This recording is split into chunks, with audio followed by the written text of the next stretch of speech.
The stasis dreams were always the same. They were not filled with fantastical landscapes or memories of a better past. For Noah Mercer, the cheap government-subsidized sedation loop consisted of spreadsheets. Endless cascading waterfalls of inventory, manifests fuel consumption rates, and ammunition counts. It was the curse of a mind that could not stop seeing patterns, even when chemically suppressed. He was counting crate numbers in his sleep, 4,512 crates of rations missing from the manifest B9 when the universe lurched. It was not the gentle hiss of hydraulic decompression that signaled arrival at a standard commercial station. It was a sensation akin to being dropped from a 10-story building into a pool of warm honey. The gravity shifted, twisted, and then settled into a hum that felt less like a machine and more like a heartbeat. Noah opened his eyes. He expected the sterile chipped gray paint of the SS Iron Mule, the budget transport ship he had boarded 3 days ago. He expected the smell of recycled air, stale sweat, and the faint, metallic tang of despair that clung to everyone fleeing the core systems. He had paid 600 credits for a sleep ticket to the Outer Rim, hoping to wake up far enough away that his name meant nothing. Instead, he was staring at a ceiling that seemed to be breathing. It was a soft, luminescent amber veined with threads of liquid silver that pulsed in a rhythmic, soothing cycle. The air did not smell of recycled desperation. It smelled of ozone-crushed pine needles and something spicy like cinnamon burnt in a vacuum. Noah sat up, the sheet sliding off his chest. It was not the scratchy synthetic wool of the transport line. It was silk, or something superior to silk, cool to the touch, and shimmering with a faint, iridescent weave. "Okay," Noah said, his voice raspy from disuse. He cleared his throat. "Okay, this is not economy class." He swung his legs over the edge of the bed. The floor was warm. Not heated tile warm, but biologically warm, like standing on the hide of a massive sleeping beast. He looked down at his hands. They were trembling slightly. The last thing he remembered was the injection given by the bored medical technician on the Iron Mule. "Safe travels, Mr. Mercer. Try not to die in your sleep." He stood up, his joints popping. He was wearing a simple tunic and trousers, made of a gray, breathable fabric that fit him perfectly. Too perfect. He checked the waistband. No tags. "Computer," he tried, looking around the room. "Lights, maximum." The amber glow intensified, but it did not glare. It simply became more present. There were no light fixtures. The light emanated from the walls themselves, which curved gently, devoid of the harsh, 90-degree angles that defined human architecture. Everything here flowed. The desk in the corner seemed to grow out of the floor. The chair looked like a sculpted petal. Noah walked to the door. There was no handle, no keypad, no manual override wheel. Just a smooth surface of polished obsidian. "Open," he commanded. To his surprise, the door dissolved. It did not slide up or sideways. It simply retracted into the molecular structure of the wall, revealing the corridor beyond. Noah stepped out, and his breath hitched in his throat. The hallway was a masterpiece of biological engineering. It curved away to the left and right, bathed in that same twilight amber. On the walls, moving paintings, living displays shifted with abstract data streams that looked less like code and more like flowing water. But it was not the architecture that froze the blood in his veins. It was the welcoming committee. 6 of them stood in a loose semicircle, effectively blocking his path. They were tall, athletic, and undeniably alien. They wore armor that hugged their forms, plates of crimson and matte black composite that looked flexible, yet impenetrable. Noah stared. He had seen them on news feeds, usually in blurry combat footage, or propaganda posters warning of the Vulpra threat. But seeing them in the flesh was a visceral shock to the system. They were vulpine undeniably. Their ears, long and tufted with white fur, swiveled atop heads covered in short, sleek russet fur. Their eyes were large with vertical slit pupils that glowed a faint predatory gold. And behind them, tails thick, luxurious, and tipped with white, swayed with a mesmerizing hypnotic rhythm. But they stood on two legs. Their hands rested casually on the grips of sleek, energy-based sidearms, holstered at their hips. Noah took a step back, his bare foot gripping the warm floor. His mind, the logistical machine that had ruined his life, instantly began calculating threats. 6 hostiles. Weapons active but holstered. Distance 3 meters. Exit strategy none. The Vulpra in the center stepped forward.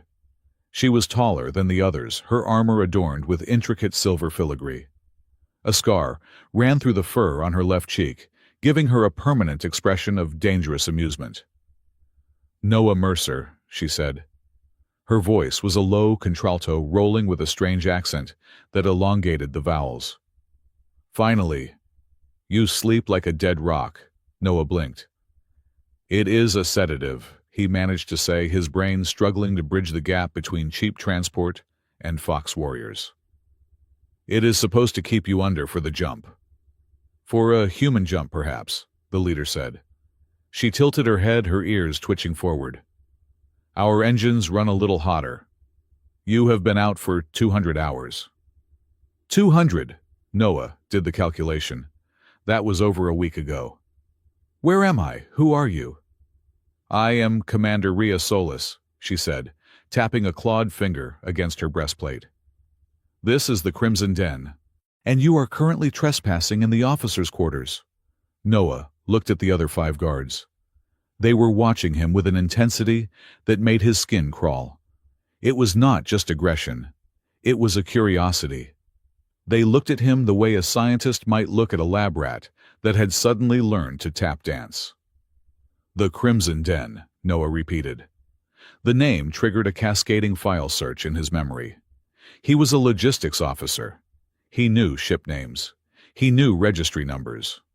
His eyes dropped to the patch on Rhea's shoulder. It was a stylized fox head, snarling, framed by a wreath of burning stars. The world seemed to tilt on its axis. The blood drained from Noah's face, leaving him cold and dizzy. He knew that crest. He had seen it in the high-resolution debriefing files 3 years ago. He had seen it on the hull of the warship that had orbited Harbor Reach while the colony burned. He had seen it while he sat in a bunker monitoring the supply manifest, watching lines of code turn red as the life support systems failed, one by one. Rage, hot and sudden, flooded his chest, overriding the fear. "You," Noah whispered. Rhea's eyes narrowed slightly. The swaying of her tail stopped abruptly. "Me." "You were there," Noah said, his voice gaining volume, cracking with the weight of 3 years of suppressed nightmares. "Harbor Reach. That crest. This ship." The tension in the hallway spiked. The other 5 guards shifted their weight. Hands hovered closer to weapons. The air seemed to crackle with static. "You are the butchers," Noah spat. He didn't care that he was unarmed. He didn't care that he was wearing pajamas in front of an alien kill squad. "You glassed the colony. 30,000 people. My sister, my niece." Rhea did not flinch. She did not reach for her weapon. She simply watched him, her golden eyes unreadable. "Harbor Reach was a tragedy," Rhea said calmly. "But if you think we glassed it, then your intelligence officers are even more incompetent than we thought." "Don't lie to me!" Noah shouted, taking a step forward. Immediately, 2 of the guards stepped in, blocking him with a wall of armored shoulders. They didn't draw weapons, but the message was clear. "Sit down, human." "Easy, sisters," Rhea commanded. She looked over the shoulder of the guard. "Noah Mercer, you are confused. You are angry, and you are unarmed on a Vulpra heavy cruiser, deep in the null sector. I suggest you retreat to your cabin before you force me to demonstrate why we are the apex predators of this sector." Noah glared at her, his chest heaving. He wanted to hit something. He wanted to tear the ship apart bolt by bolt. But the logistics mind, the cold analytical part of him that had survived the court-martial, took over. Probability of successful mutiny, 0%. Probability of death, 100%. "Why am I here?" Noah demanded, though he stepped back. "I was on a civilian transport. I paid for a ticket to Station 4. Did you hijack a refugee ship? Is that what the mighty Vulpra Empire does now? Kidnap failures and drifters? One of the guards, a smaller fox with fur distinctively lighter than the others, snorted. Failures maybe. Expensive ones certainly. Quiet, Mira, Rhea snapped. She turned her gaze back to Noah. Your transport was not hijacked. It was relieved of its cargo. Specifically you. Why? Because, Rhea said, her voice dropping an octave, becoming serious and sharp. You are the only thing holding the galaxy together right now, Noah Mercer. And if we let you float to Station 4, you would be dead within 48 hours. She gestured to the door behind him. Go inside. Eat. Wash. Dr. Eileen has prepared a nutrient pack that won't shock your fragile human digestive system. We will talk when you are less emotional. I am not a prisoner, Noah said through gritted teeth. Rhea smiled, showing a flash of white, sharp teeth. It was terrifying. Of course not, she said. You are a guest. A guest who is not allowed to leave his room, touch the controls, or talk to anyone other than us. Enjoy the hospitality. The door materialized out of the wall again, sliding shut, and sealing Noah back inside his amber-lit cage. 2 hours passed. Noah paced the length of the room exactly 400 times. He counted. He had checked the perimeter. The walls were solid. The ventilation ducts were too small for a human, even a scrawny one like him. The window, a large oval viewport, showed nothing but the streaking, distorted starlight of warp travel. He sat on the edge of the bed, staring at the tray of food that had been delivered through a slot in the wall. It was a bizarre assortment. There were cubes of glowing blue jelly, which he assumed was the nutrient pack. But next to them sat a very recognizable, very human apple. He picked up the apple. It was real. It smelled like Earth. Where did they even get this? He muttered. Apples cost 50 credits apiece in the rim. The door dissolved again. Noah jumped to his feet, dropping the apple. It rolled across the floor and bumped against the boot of Commander Rhea Solis. She bent down, picked it up with a fluid grace, and tossed it to him. He caught it instinctively. I hope the accommodations are sufficient, she said, stepping into the room. The door sealed behind her. She was alone this time. No guards. Just her, the armor, and the overwhelming presence of a predator in a small space. It is a nice cell, Noah said, sitting back down. Better than the brig I sat in after Harbor Reach. Rhea walked over to the viewport and looked out at the stars. Her tail swayed slowly behind her, a pendulum of russet and white. We know about your court-martial, she said. Noah Mercer, Senior Logistics Officer, Grade 4. Discharged dishonorably for gross negligence resulting in the loss of strategic assets. That is a polite way of saying they blamed you for the supply grid failing during the attack. I didn't fail, Noah said, his voice bitter. The grid didn't fail. It was shut down. Remotely. From the inside. I saw the data. I saw the pattern. The fuel cells were ejected before the first shot was fired. Rhea turned to face him. Her expression had shifted. The amusement was gone, replaced by a sharp intelligence. Exactly, she said. You saw the pattern. That is why you are here. Noah frowned. What are you talking about? Rhea tapped a control on her wrist gauntlet. A hologram projected into the center of the room. It was a chaotic sphere of rotating code symbols and biological readings. 3 days ago, Rhea began pacing slowly around the hologram. Your civilian transport passed through Sector 7. It triggered a passive listening buoy. A buoy that has been silent for 100 years. She pointed to a string of red data in the hologram. The buoy broadcast a distress signal. A Level 1 priority signal. Do you know what Level 1 means in the Vulpra Ascendancy? Noah shook his head. I assume it means, come shoot something.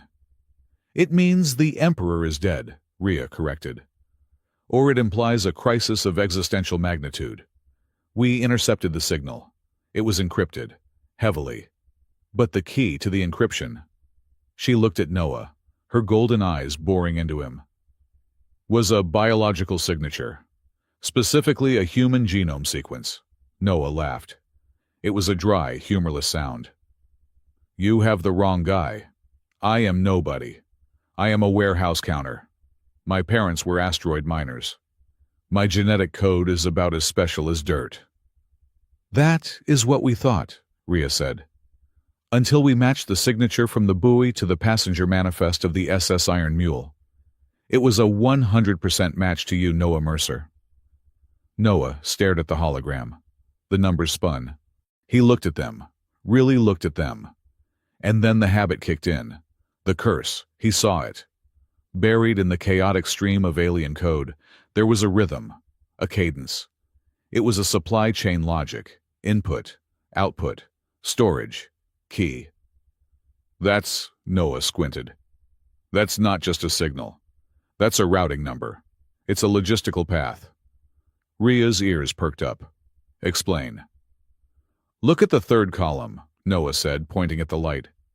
It repeats every 12 cycles. It's a coordinate shift. It's not a distress call. It's a shipping lane. It's a delivery receipt. Rhea stared at the hologram, then at Noah. A strange look passed over her face. Respect, fear. The Treaty of the Gray Sun, Rhea said softly. 150 years ago, our species and yours fought a war that nearly cracked the moon of Terra. We signed a truce. But there were rumors of a failsafe, a guarantee kept by both sides to ensure the other never broke the peace. I failed history class, Noah said. What does this have to do with me being kidnapped? The signal directed us to you, Rhea said. It overrode our navigation systems. My helm locked out. The ship's AI, the Den Mother, practically dragged us to your transport. We didn't have a choice, Noah. The ship thinks you are critical cargo. I am not cargo, Noah snapped. I am a human being who wants to go home. You have no home, Rhea said brutally. Not anymore. Think Noah. If we heard that signal, who else heard it? Noah went silent. The Dominion Council, he whispered. The human high command. Precisely, Rhea said. Admiral Denholm, the man who signed your discharge papers. The man who burned your career to hide the truth about Harbor Reach. Do you think he will let loose like you wander around with a cryptic beacon attached to your DNA? She leaned in close. He could smell the ozone and the faint, musky scent of a predator on her armor. If we had left you on that transport, a Dominion Black Ops team would have vaporized it just to be sure. You would be floating dust right now. Noah sat heavily on the bed. The reality of it crashed down on him. He was a fugitive, a beacon, a target. So what now? He asked, his voice hollow. You keep me here as a pet, a hostage. We keep you here because we do not know what you are, Rhea said.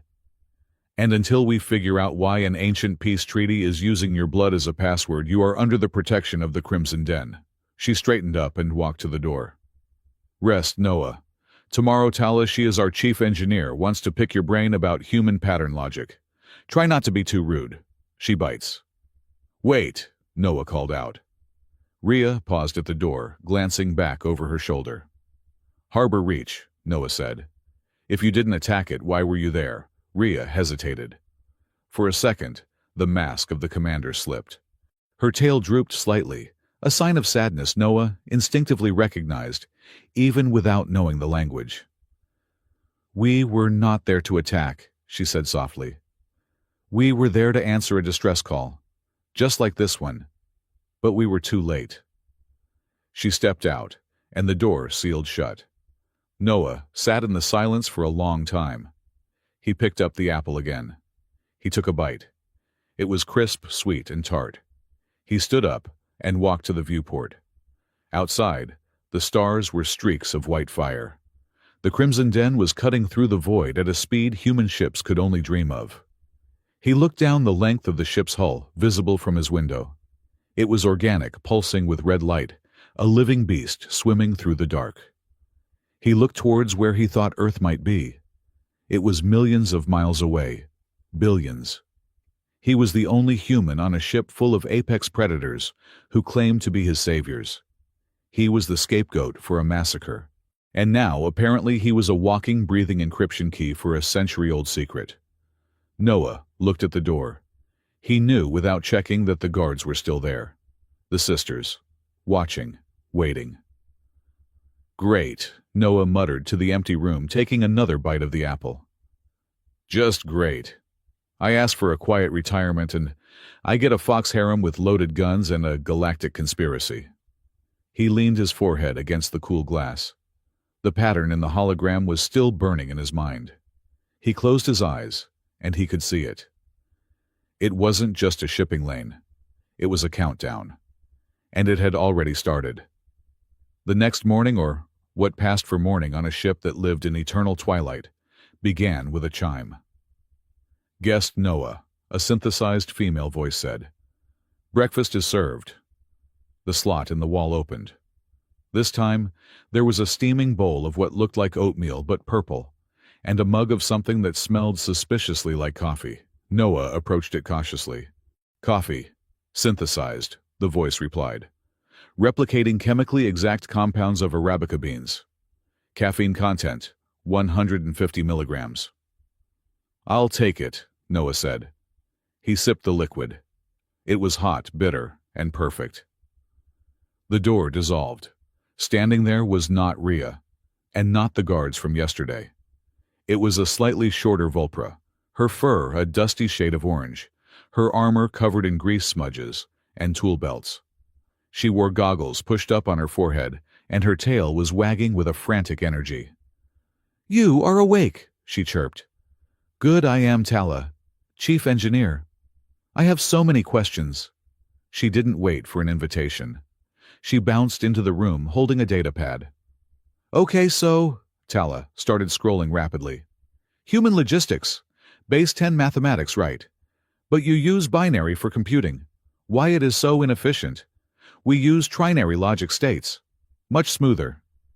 Noah blinked, holding his coffee cup with two hands. Hello. Hello, yes. Okay, look at this. She shoved the datapad in his face. It displayed a schematic of a cooling vent. This is a human design I found in the archives. Why is there a 90-degree angle here? The fluid dynamics are terrible. It creates turbulence. Noah looked at the schematic. That's a pre-war heavy cruiser vent. They built them square because it was cheaper to mass-produce the plating. Tala gasped, her ears flattening. Cheaper? You sacrifice airflow for money. Welcome to humanity, Noah said dryly. We ruin everything to save 5% on the budget. Tala looked at him with wide eyes. That is fascinatingly stupid. I love it. She grabbed his arm. Her grip was strong, surprisingly so. Come on. Rhea said I could show you the engine room if you behaved. And since you haven't tried to stab anyone with a spoon yet, you are behaving. Can I leave the room? Noah asked, surprised. With an escort, Tala said, pointing to the door. 2 guards, Mira, the small one from before, and another silent, imposing sister, stepped into view. Mira gave him a little wave with 2 fingers. Don't get excited, human, Mira grinned. We are just here to make sure you don't touch anything shiny. I make no promises, Noah said, finishing his coffee in one gulp. As they walked down the corridor, Noah felt the eyes of the crew on him. Other Vulpra stopped to watch as he passed.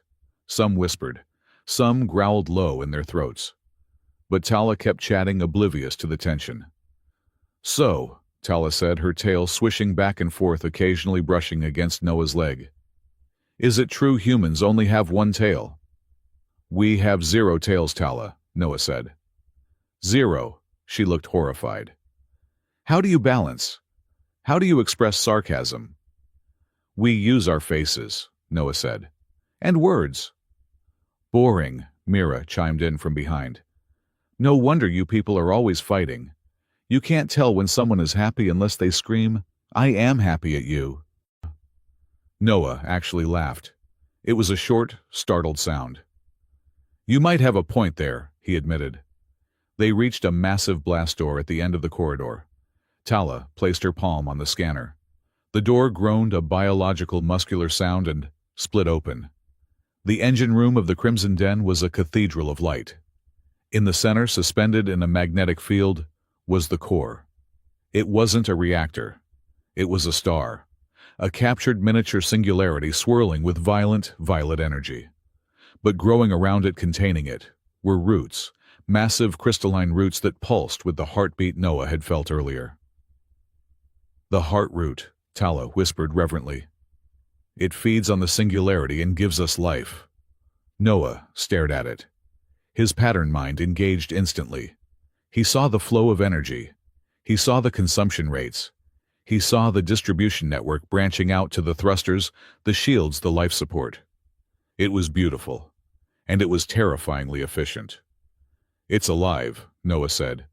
Everything is alive, Tala said. The ship is not a machine, Noah. She is a sister. She protects us. And right now, Tala turned to him, her expression sobering. She is very confused by you. Me. The heart root keeps trying to synchronize with your biorhythm, Tala said, tapping her datapad. Look, every time you entered a room, the energy output spiked by 0.4%.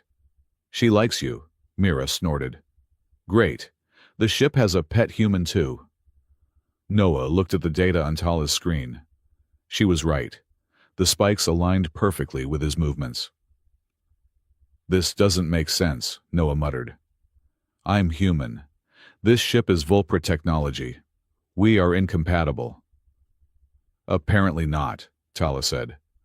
Which brings us back to the question Rhea asked. Who are you, Noah Mercer? Noah looked up at the singularity. The violet light reflected in his eyes.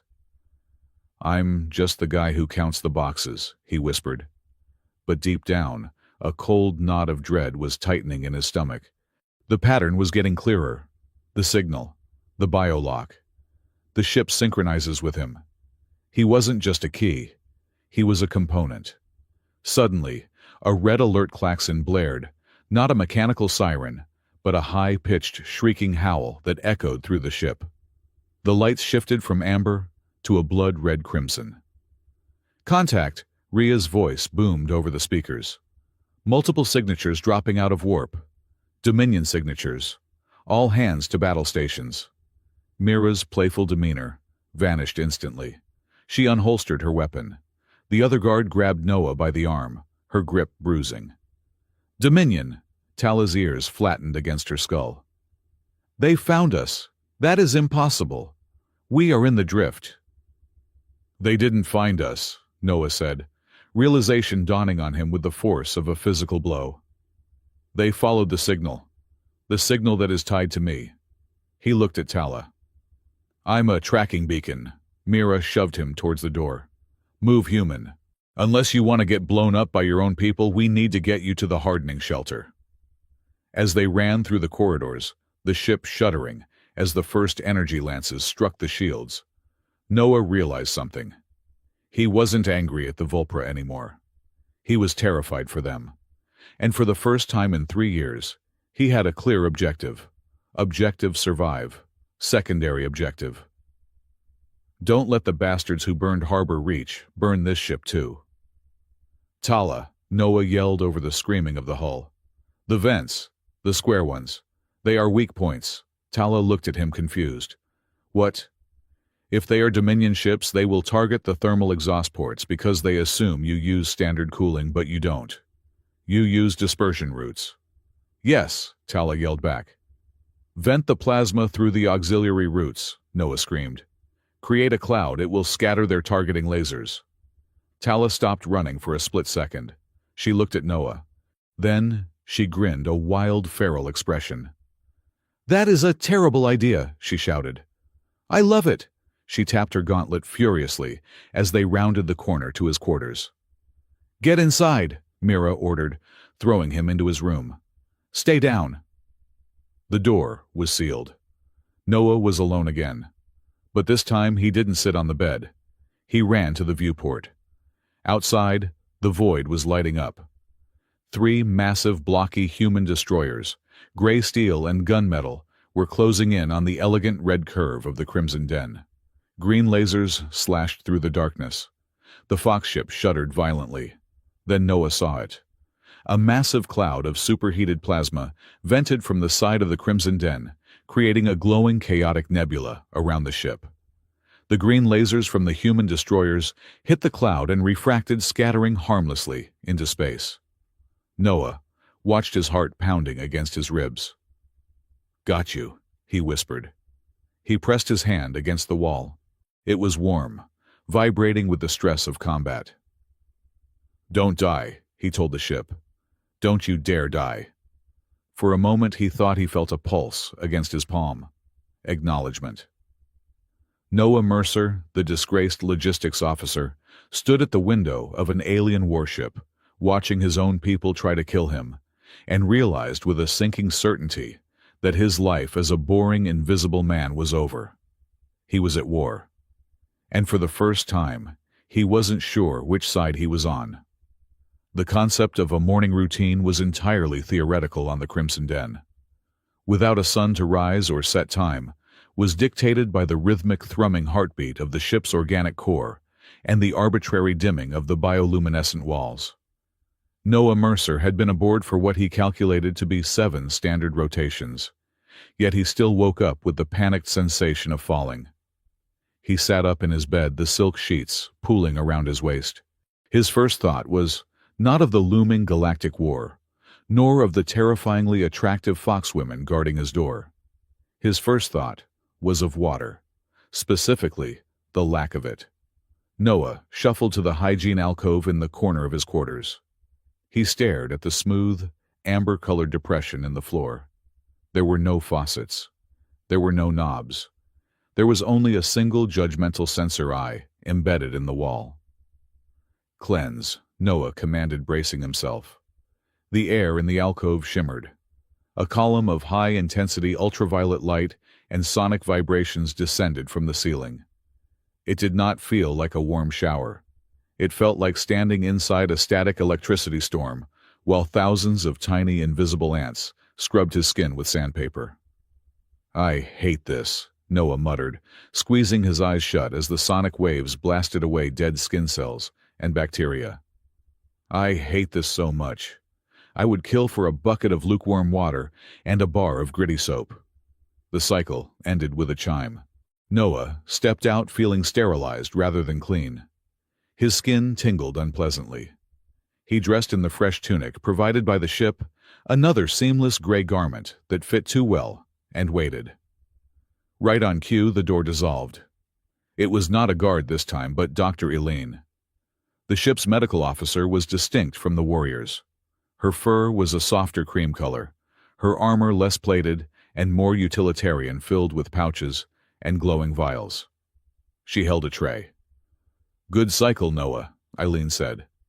Her voice was softer than Ria's, lacking the command resonance, but she carried herself with a clinical authority that made Noah instinctively straighten his posture. "Doctor," Noah nodded. "Please tell me that is not another light cube." Eileen placed the tray on his desk. "It is not. I have been experimenting." Noah looked at the plate. Sitting there, looking tragically out of place against the sleek alien metal, was an approximation of a sandwich. The bread looked dense like compressed sawdust, and the filling was a neon purple paste. "I analyzed the molecular structure of the carbohydrate rations you humans favor," Eileen explained, her ears twitching with suppressed pride. "I attempted to synthesize a counterpart using our fungal nutrient base. It should provide 40% of your daily caloric needs." Noah picked it up. It was heavy. "You made me a sandwich. Why?" "Because your cortisol levels are elevated," Eileen said, tapping a holographic display on her wrist. "Stress inhibits your immune system. And Tala told me that humans find comfort in consuming dead plant matter compressed into squares." "Is this accurate?" Noah suppressed a laugh. "Close enough." He took a bite. It tasted like mushrooms and copper, but the texture was solid. It was the best thing he had eaten in a week. "It is edible. Thank you, doctor." Eileen sat on the edge of the desk watching him chew. her tail wrapped neatly around her ankles. "I also have a request. A trade, if you will." "I don't have any money," Noah said through a mouthful of purple paste. "And my watch is cheap plastic." "I do not want credits," Eileen said. She leaned forward, her golden eyes widening slightly. "I want a story. Tala says you know fairy tales. Stories about wolves and woods and grandmothers." Noah paused. "Little Red Riding Hood." "Yes." Eileen nodded eagerly. "The idea that a small, furless primate could outwit a Canis lupus is biologically improbable yet fascinating. I wish to hear it." Noah looked at the alien doctor, who could probably snap his neck with one hand, asking for a bedtime story. The absurdity of his life was becoming routine.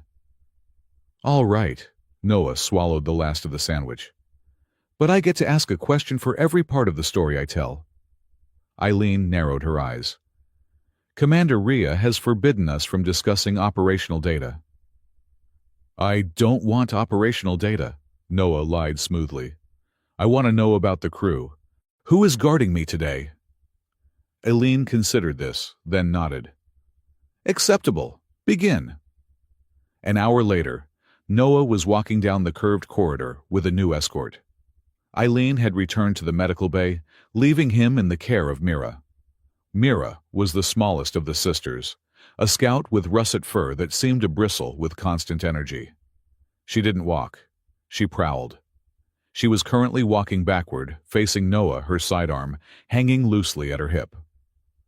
"So," Mira grinned, her sharp teeth flashing, "you told Eileen the wolf eats the grandmother whole without chewing. That is terrible digestion efficiency."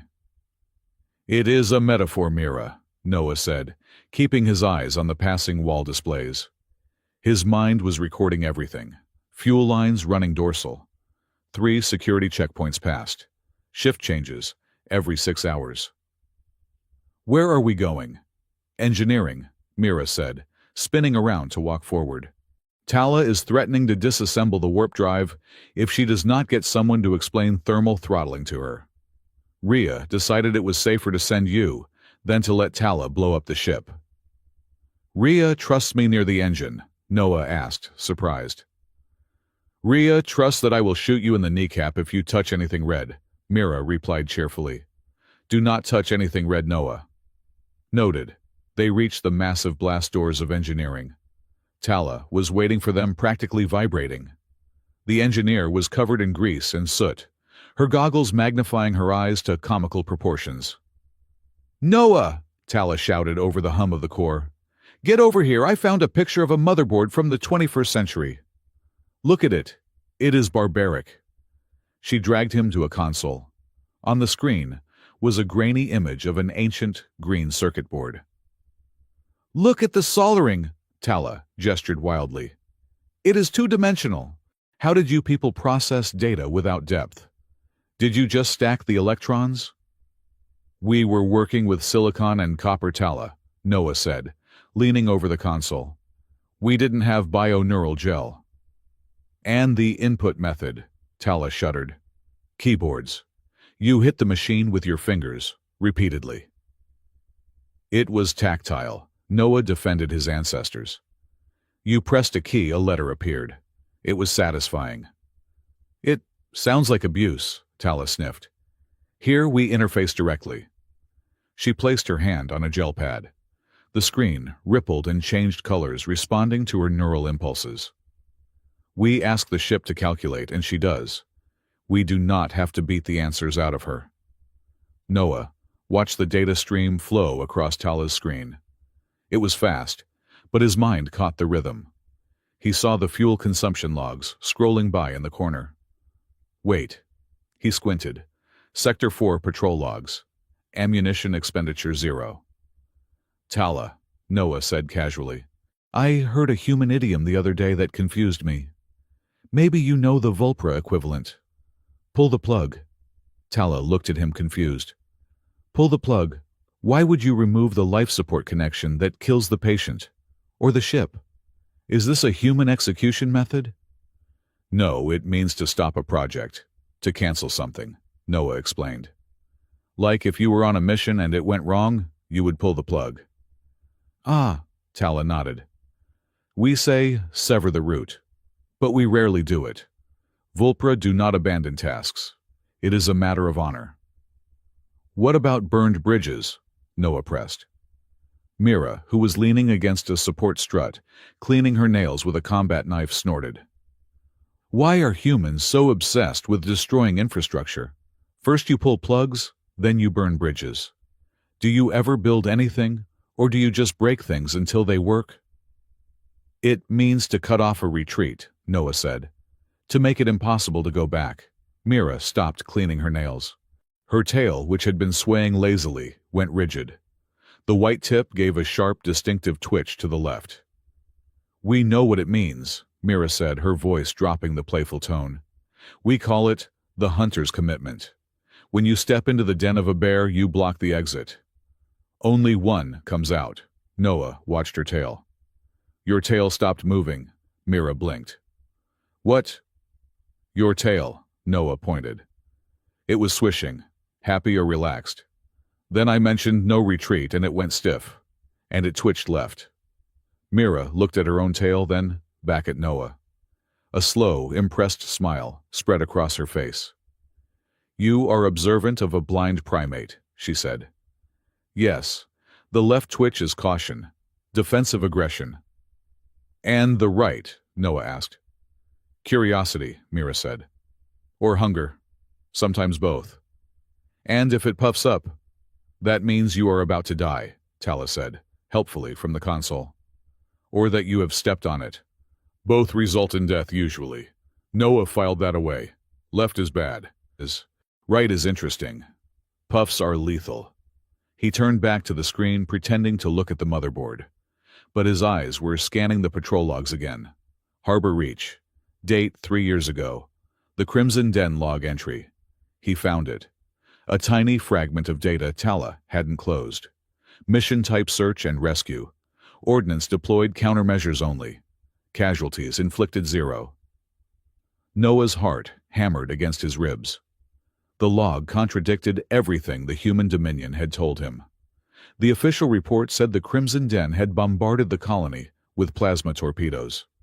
But the ship's own memory said it hadn't fired a single offensive shot. Noah, Tala asked. You are staring at the pixelated square again. Is it a primitive charm?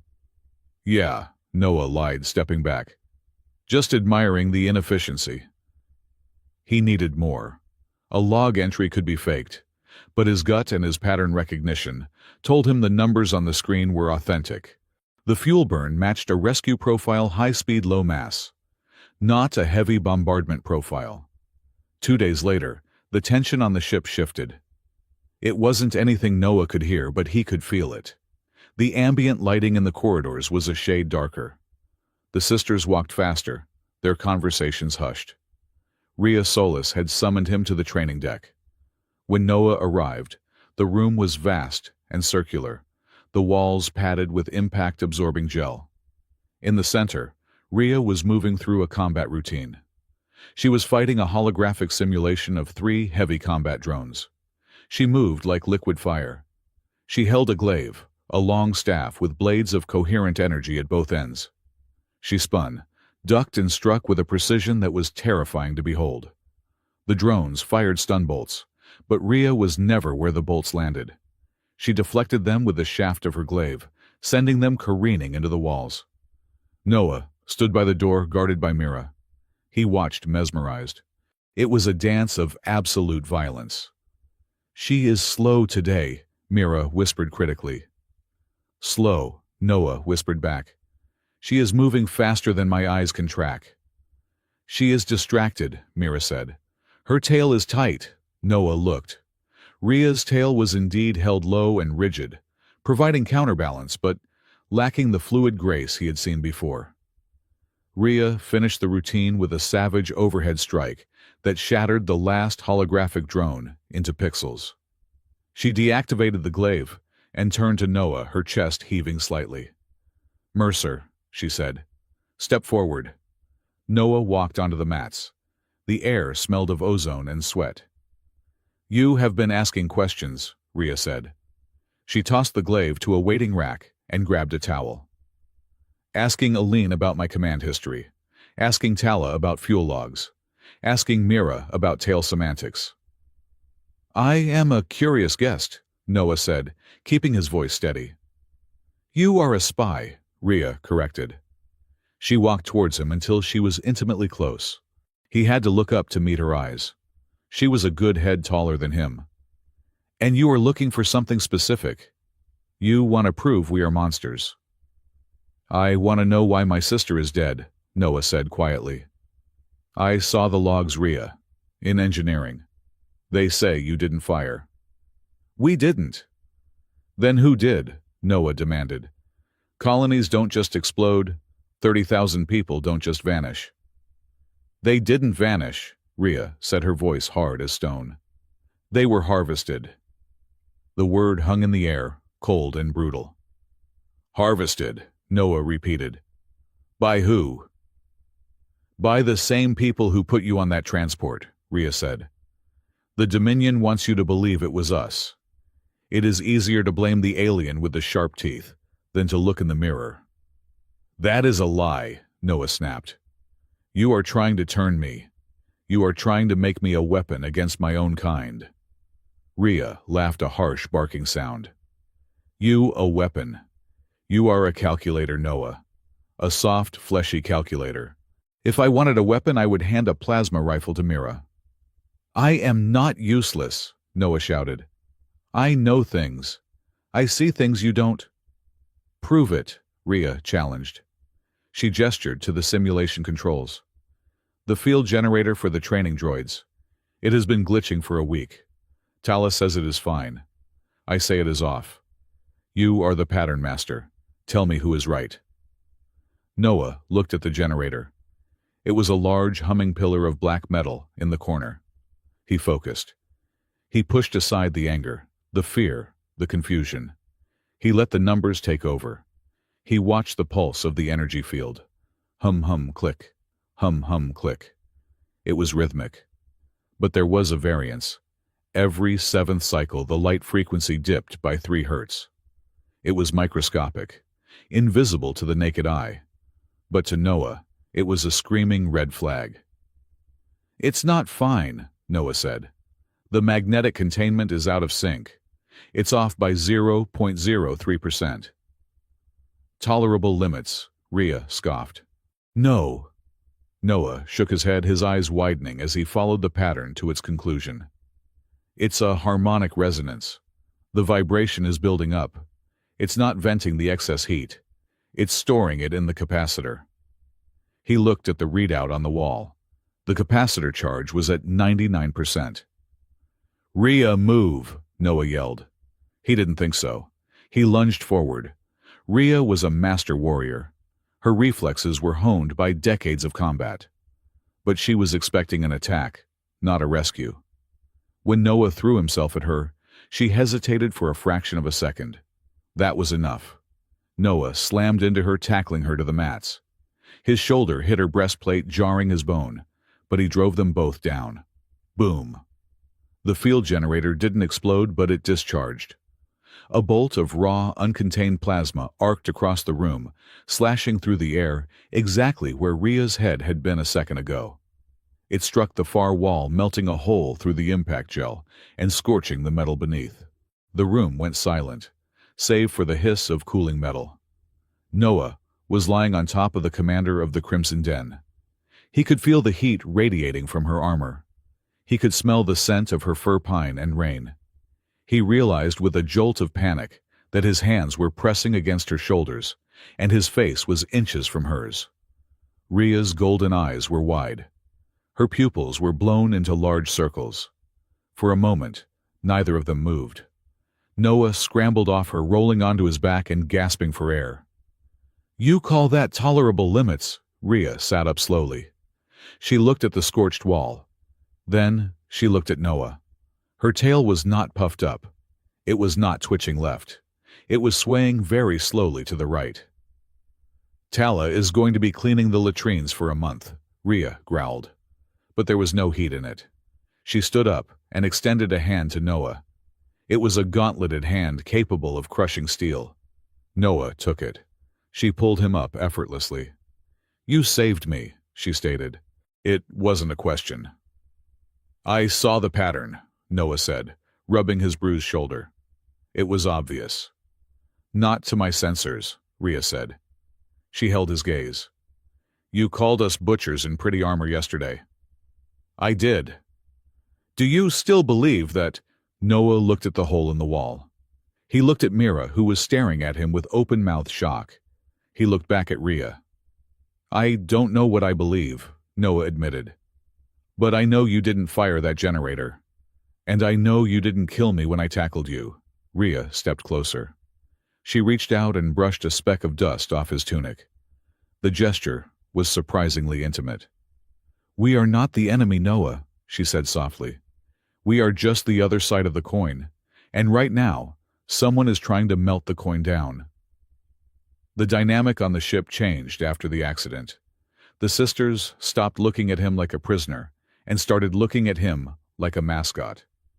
No, that wasn't right. A project. They brought him better food. Mira started teaching him basic Vulpra phrases, mostly insults involving hairless technological incompetence. Tala actually listened to him when he pointed out inefficiencies in the power grid. But the shadow of the war was growing. Noah spent his nights in the observation deck. It was a large dome on the top of the ship offering a 360-degree view of the cosmos. He was there staring at the distant nebula when Rhea found him. She wasn't wearing her armor.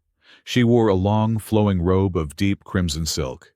It made her look less like a soldier and more like a queen. "You are not sleeping," she said, standing beside him. "I keep dreaming about spreadsheets," Noah said. "And fire." "Harbor Reach," Rhea guessed. "Yeah," Noah turned to her.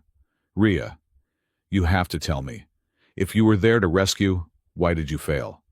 Why did everyone die?" Rhea looked out at the stars. Her expression was one of profound weariness. "We received the distress call too late," she said. "When we jumped in, the atmosphere was already burning. The orbital defense grid had been turned inward. The colony was shelling itself." Noah gripped the railing. "That's impossible. The safeties—" "Were overridden," Rhea said. "By a command code only a logistics admiral would possess." Noah felt sick. "Denholm." "We tried to land," Rhea continued. "My sisters, we took shuttles down into the fire. We tried to pull people out. But the heat was too intense. We managed to save a few pods. But 30,000, she shook her head. "We saved maybe 50. 50, Noah whispered. "Where are they?" "Scattered, hidden, living under new names in the Ascendancy," Rhea said. "But Noah, there was something else." She turned to him, her eyes searching his face. "On the command spire. I was there. I was trying to reach the override console. I saw a shuttle leaving. A private unmarked shuttle. It had Dominion clearance." "Who was on it?" "I saw through the viewport," Rhea said. "It was a child. A human boy. Maybe 10 years old. He was screaming. He was banging on the glass. And standing behind him was a man in a Dominion uniform." Noah's breath caught. "A survivor." "A prisoner," Rhea corrected. "They didn't just kill everyone, Noah. They took something. Or someone. And I think—" She hesitated. "I think that boy was the key to everything." "Why didn't you stop them?" "I tried," Rhea said, her voice dropping to a whisper. "I fired my thrusters to intercept, but the Crimson Den took a direct hit from the orbital cannon. We lost shields. I had to choose. Chase the shuttle and die, or return to the ship and save my crew." She looked down at her hands. Claws retracted soft fur covering deadly strength. "I chose my sisters. I let the boy go. And I watched Harbor Reach burn." Silence stretched between them, heavy and suffocating. Noah looked at this alien woman. He had been taught to hate her kind. He had been told they were soulless monsters who ate children. But here, she was haunted by the memory of a human child she couldn't save. "You made the tactical choice," Noah said. His voice was thick with emotion. You saved your crew. It was the logical choice, Rhea said. But it was not the right one. I have carried that ghost for 3 years. She looked at him. When we found you, Noah, when the ship said your biological signature matched the encryption, I thought maybe the universe was giving me a second chance. A chance to save the one I left behind. Noah felt a strange warmth spread through his chest. It wasn't just gratitude. It was a connection. A tether forming between the disgraced human and the Fox commander.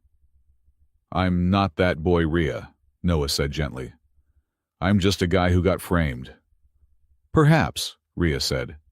She reached out and touched his hand. Her palm was warm, the pads of her fingers rough but gentle. But you are here now, and I will not lose you too. The moment was electric. Noah didn't pull away. He looked at her lips, then at her eyes. The cultural barrier, the species barrier, seemed to thin. Then the ship shook. It wasn't a weapon impact. It was a sensor recoil. The walls flashed from amber to pulsating orange. Commander, Mira's voice crackled over the comms. Priority intercept, we have a massive signature incoming. It is not a patrol. Rhea's demeanor shifted instantly. The queen vanished. The soldier returned. She released Noah's hand. Report, she barked. It is a Dominion dreadnought, Mira shouted. The Indomitable, Admiral Denholm's flagship. Noah felt the blood drain from his face. He found us. He didn't just find us, Mira continued. He is broadcasting on all channels. He says we kidnapped a human war criminal. He says if we don't hand over Noah Mercer within 1 hour, he will declare total war on the Vulpra ascendancy. Rhea looked at Noah.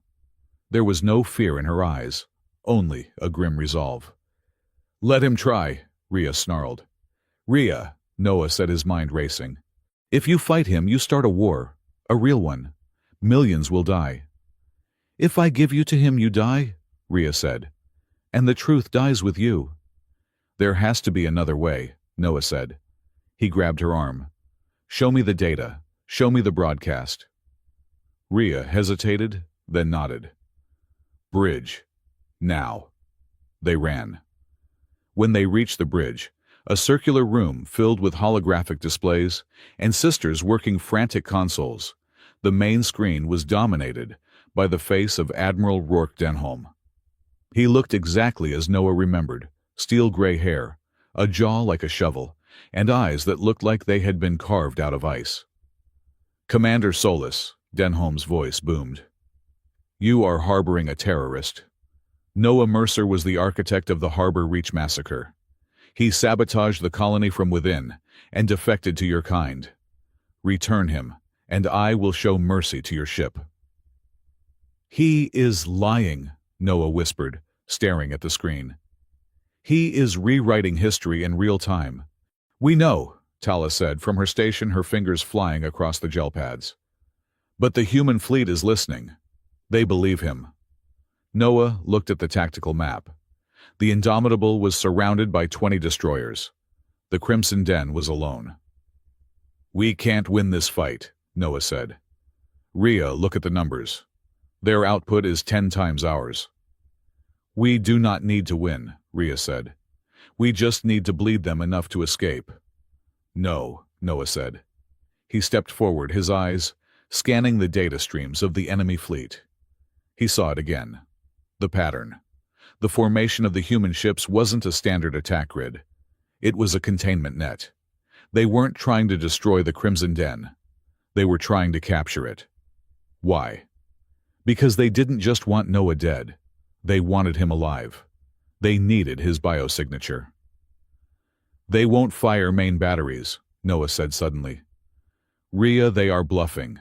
They need me intact. Are you willing to bet my ship on that theory? Rhea asked. Noah looked at her. He thought about the sandwich Eileen made. He thought about Tala's excitement over the motherboard. He thought about Mira's tail lesson. He thought about Rhea's hand on his. Yes, Noah said. I am. He walked to the comms console. Open a channel, Noah said. To the whole fleet. Not just Denholm. Everyone. Noah, what are you doing? Rhea warned. I am burning a bridge, Noah said, a dark smile playing on his lips. Open it. Mira looked at Rhea. Rhea nodded once. The channel opened. Admiral Denholm, Noah, said, his voice projecting into the void. This is Noah Mercer. You say I am a traitor, fine. Then come and get me. But you better bring more than 20 ships. Because I have seen your supply logs, Admiral. And I know you are running low on fuel. It was a bluff. A massive, desperate bluff. But Noah knew logistics. And he knew that a fleet this size moving this fast was stretching its lines. And one more thing, Noah added. I know about the boy. On the screen, Denholm's face twitched. It was subtle, but it was there. End transmission, Noah ordered. The bridge was silent. You just poked a Leviathan in the eye, Tala whispered. No, Noah said, turning to Rhea. I just made him angry. An angry commander makes mistakes. And when he makes a mistake, we are going to run. Rhea looked at him. Her tail swished. To the right. Battle stations, Rhea commanded, a fierce grin breaking across her face. The human wants to play. Let's show him how Vulpra dances. As the ship surged forward, shields flaring to life, Noah stood by the captain's chair. He wasn't a prisoner anymore. He wasn't a guest. He was part of the crew. And he was going to bring the whole corrupt system down one supply crate at a time. The rendezvous point was known as the Void of Silence. It was a sector of dead space devoid of stars, nebulas, or even significant cosmic dust. It was the perfect place to bury a body, or in this case, to bury the truth. Noah Mercer stood on the bridge of the Crimson Den. His hands were clasped behind his back, sweating against the fabric of his gray tunic. Through the massive semi-organic viewport, he watched the arrival of his own people. They were ugly. He had never thought of human ships as ugly before. He used to see the Dominion destroyers as marvels of industrial engineering, blocky titans of steel and ceramic. But now, standing inside the fluid, bioluminescent curves of a Vulpra warship, the human fleet looked like a collection of flying bricks. They are posturing, Commander Rhea Solis said. She stood next to him, fully armored. Her helmet was off, tucked under her arm, revealing a face set in stone. Look at their formation. That is not a diplomatic escort. That is a firing squad. Admiral Denholm does not believe in diplomacy, Noah said. He believes in superior firepower and intimidation. He has neither today, Rhea growled. The Crimson Den was not alone. Flanking them were two heavy cruisers from the Vulpra Ascendancy, commanded by War Matron Chevelle. Chevelle was a hardliner, a fox with fur as black as the void, and a hatred for humanity that burned brighter than a warp core. She was only here because the Vulpra High Council wanted to know why a human logistics officer was so important. We are entering the negotiation perimeter, Mira announced from the sensory station. Her tail was twitching violently to the left defensive aggression. The station is hailing us. In the center of the deadlock floated the Tether, an ancient automated relay station that had been repurposed for this meeting. It was a spinning metal skeleton neutral ground. Noah, Rhea, said, her voice dropping so only he could hear. If this goes wrong, Tala has orders to put you in an escape pod and launch you into the drift. If this goes wrong, Noah replied, eyes fixed on the tactical display. An escape pod just means I die in a smaller box. He looked at the tactical overlay. The human fleet, led by the flagship Indomitable, was broadcasting a navigational handshake code. The Vulpra fleet was broadcasting a countercode. Noah frowned. Tala, Noah called out. Isolate the guidance frequency the humans are using to dock with the station. Why? Tala asked, her fingers dancing over her gel console. It is standard protocol. Just do it, Tala grunted, but complied. A string of numbers appeared on the main holographic display. Noah read them. He didn't just read them. He felt them. 112358. It is a Fibonacci sequence, Noah muttered. Standard approach vector. Then he saw the deviation. At the 13th integer, the code skipped. It inserted a ghost variable, a tiny microscopic command line that didn't belong in a navigation handshake. Execute protocol scorched earth. Noah felt a cold hand grip his heart. He knew that command line. He had seen it 3 years ago, buried in the supply manifests of Harbor Reach, just before the colony cannons turned inward. It is a trap, Noah said. His voice was quiet, but it cut through the hum of the bridge. What? Rhea turned to him. The guidance beacons, Noah said, pointing at the ghost variable. They are not just guiding the ships. They are syncing the targeting computers of both fleets to a third-party source. Someone is building a bridge between your fire control and theirs. Who? Rhea demanded. I don't know, Noah said. But look at the timestamp. It matches the signal that brought me here. The third party. Commander, Mira shouted. Admiral Denholm is hailing us. Priority channel. Put him on, Rhea said, stepping into the center of the command circle. The image of Admiral Rourke Denholm flickered to life. He sat in his command chair, looking every inch the savior of humanity. His medals gleamed under the harsh bridge lights of the Indomitable. Commander Solus, Denholm said smoothly. And War Matron Chevelle. I trust your journey was pleasant. Cut the pleasantries, Admiral. War Matron Chevelle cut in from her own ship, her image appearing on a split screen.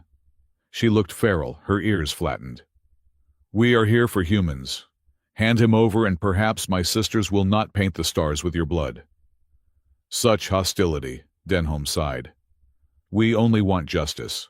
Noah Mercer is a fugitive, a traitor who sabotaged a human colony and fled to the enemy.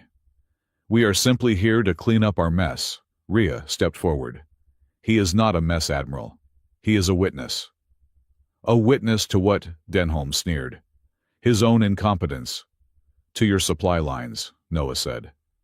He stepped into the frame, standing next to Rhea. He saw Denholm's eyes widen slightly. Hello, Admiral, Noah said. Did you enjoy the extra fuel requisitions you signed for the Harbor Reach relief effort? The ones that never arrived because you sold them to the black market. Silence him, Denholm barked to someone off-screen.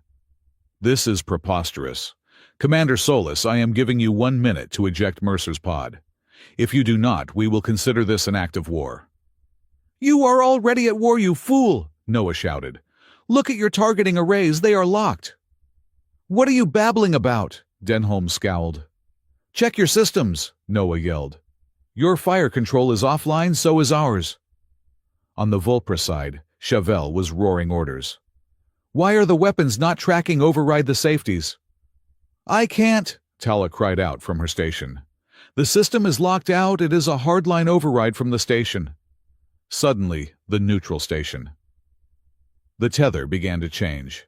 Panels on its skeletal frame slid open. Turrets, ancient and dusted with cosmic frost, rotated into position. They weren't human designs. They weren't Vulpra. They were sleek black and pulsed with a terrifying green light. What is that? Mira whispered. That, Noah said, watching the pattern unfold on the screen, is the Harbor Reach defense grid. Someone moved it here. Who controls it? Rhea demanded. Nobody, Noah realized. It is automated. It is a loop. It detects 2 opposing fleets, locks their weapons, and then initiates sanitization. Sanitization, Tala asked. It kills everyone, Noah said. As he spoke, the station fired. It wasn't a laser. It was a pulse of coherent gravity. The beam struck one of the human destroyers on the flank. The ship didn't explode. It imploded. One moment it was a ship, the next, it was a crushed tin can comprising twisted metal and silence. Evasive maneuvers, Rhea screamed. The Crimson Den lurched violently. The inertial dampeners whined, struggling to compensate. They are firing on us too, Chevelle screamed over the comms. Treachery! The humans led us into a kill box. No, Noah shouted into the comms. Denholm didn't do this. Look at him. On the screen, Denholm looked terrified. His fleet was scattering braking formation as the station picked them off one by one. We have to disarm it. Noah grabbed Rhea's arm. The station is broadcasting a jammer. We can't hack it remotely. The signal is bouncing off the minefield surrounding it. Minefield? Rhea asked. There, Noah pointed to the tactical cloud. Thousands of passive mines. They just activated. If we try to fly the Crimson Den in there, we will be vaporized. Then we are dead, Mira said. We cannot fight. We cannot run. We don't take the ship, Noah said. His brain was firing on all cylinders, the adrenaline clearing the fog of fear. We take a shuttle. Something small. Low energy signature. We fly under the mines dock with the central hub and kill the brain. That is suicide, Tala said. It is logistics, Noah corrected. The station is designed to target capital ships. It ignores debris. We have to look like debris. Rhea looked at the screen where another human ship crumpled like paper. Then she looked at Noah. Mira Tala with me, Rhea commanded. Noah, you are the navigator. Get us to the hub. I am coming with you, Noah said. You are staying here where it is safe. I am the only one who knows the code, Rhea, Noah shouted. It is the harbor reach supply algorithm. You need me to type it in. Unless you want to try guessing a 64-digit prime number sequence while gravity beams turn us into paste.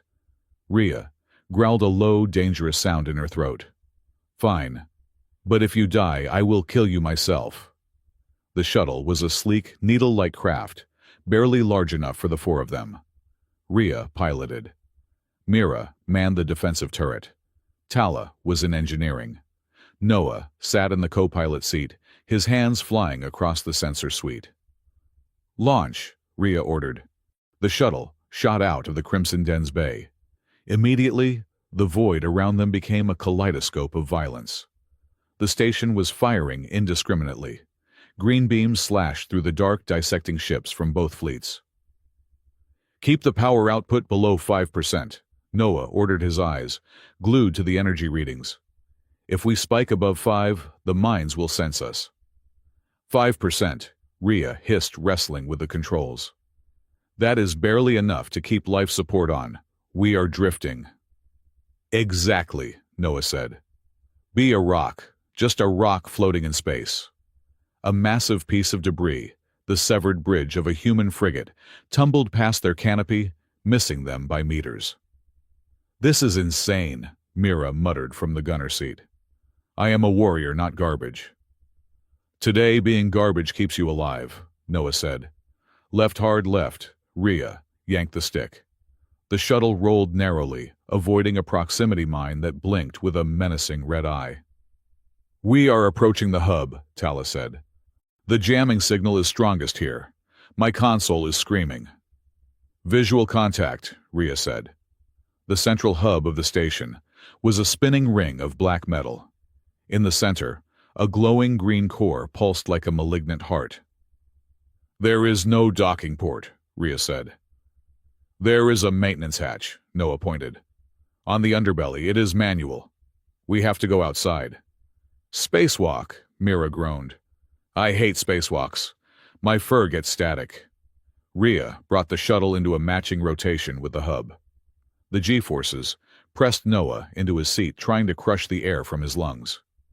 Magnetic clamps engaged, Rhea grunted. The shuttle slammed against the station hull with a deafening clang. Suits on, Rhea ordered. Noah scrambled into the environmental suit Tala threw at him. It was designed for a Vulpra, so the legs were digitigrade and awkward, and the helmet had extra space for ears that he didn't have. He felt like a child, wearing his father's clothes. They cycled the airlock and stepped out into the silence. The view was apocalyptic. Above them, the battle raged. The Crimson Den was taking hits at shields flaring brilliant red. The Indomitable was burning. Move! Rhea's voice crackled in his ear. They engaged their magnetic boots, clanking across the hull, towards the maintenance hatch. We have company, Mira shouted. Noah looked back. From the maintenance ports of the station, security drones were deployed. They were spider-like machines scrambling across the hull with terrifying speed. "Hold them off," Rhea ordered. "Noah, get the door open." Mira and Rhea opened fire with their plasma rifles. Silent flashes of light illuminated the hull as they engaged the spiders. Tala was beside Noah, trying to interface with the hatch panel. "It is encrypted," Tala shouted. "It is a logic loop. I cannot break it." "Move." Noah shoved her aside. He looked at the panel. It wasn't Vulpra code. It wasn't standard human code. It was the pattern, the sequence. He tapped the manual override keys. 1, 1, 2, 3, 5. The light turned green. The hatch hissed open. "In, go!" Noah yelled. They dove into the airlock just as a spider drone leaped at them. Rhea blasted it into scrap metal, mid-air, and the blast door slammed shut, severing one of the drone's mechanical legs. The airlock cycled. They stripped off their helmets. "The core is this way," Noah said, running down the corridor. "The gravity generator controls should be in the central spire." They sprinted through the ancient, dusty hallways. The station shook violently as it fired its main weapon again. "We are running out of time," Tala panted. "The capacitor is charging for a sector-wide burst. It is going to wipe out everything within 10,000 kilometers." They burst into the control room. It was a circular chamber dominated by a massive floating interface pillar. "That is the brain," Noah said. He ran to the console. His fingers hovered over the controls. It was a chaotic mess of alien syntax and human naval code. "How do we stop it?" Rhea asked, standing guard at the door with Mira. "I have to introduce a logic error," Noah said. "I have to force it to divide by 0. I have to crash the system." "Do it," Rhea said. "I am trying," Noah typed furiously. "But the system is adapting. It knows I am here. It is rewriting the firewall faster than I can break it." "Noah," Tala said, her voice trembling. "Look." She pointed to the tactical display on the wall. The station wasn't just firing. It was transmitting. It was sending a data packet. It is sending the battle data, Noah realized. It is recording the effectiveness of the weapon. This is a field test. We are the guinea pigs. "The spiders are cutting through the door," Mira shouted. Sparks showered from the entrance as the drones outside began to burn through the metal. "Noah!" Rhea screamed. Noah looked at the console. The computer was fighting him with cold, mathematical precision. It anticipated every move. It was logic versus logic, and the machine was faster. "Think like a human," Noah told himself. "Stop playing by the rules." The machine expected a code injection. It expected a hack. It didn't expect physical stupidity. Noah looked at the hardware. The data crystals were slotted into the base of the pillar. They were glowing hot. "Tala," Noah said. "Give me your boot." "What?" "Your boot. The magnetic one." Tala blinked, then unlatched her heavy magnetic boot and handed it to him. Noah didn't type another line of code. He didn't try to outsmart the algorithm. He climbed onto the console. He was barefoot now, his socks slipping on the smooth metal. He raised the heavy metal boot over his head. "Hey, computer!" Noah yelled. "Parse this!" He smashed the boot down into the primary crystal array. Crunch! Sparks flew. The console screamed a digital shriek of dying hardware. The red light of the interface flickered and died. The hum of the station stopped. The gravity stopped. Noah floated off the console weightless. The artificial gravity of the station had failed, along with the weapon system. "Did you just fix a hyper-advanced alien superweapon by hitting it with a shoe?" Tala asked, floating upside down. "Percussive maintenance?" Noah gasped, grabbing a handhold. "It is a human specialty." Outside, the firing stopped. The green beams vanished. The silence of the void returned. "The drones are dead," Mira reported, pushing the half-melted door open.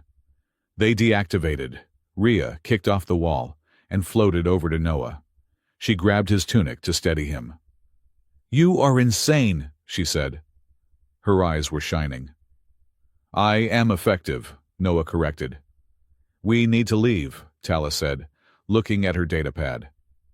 "The reactor is unstable.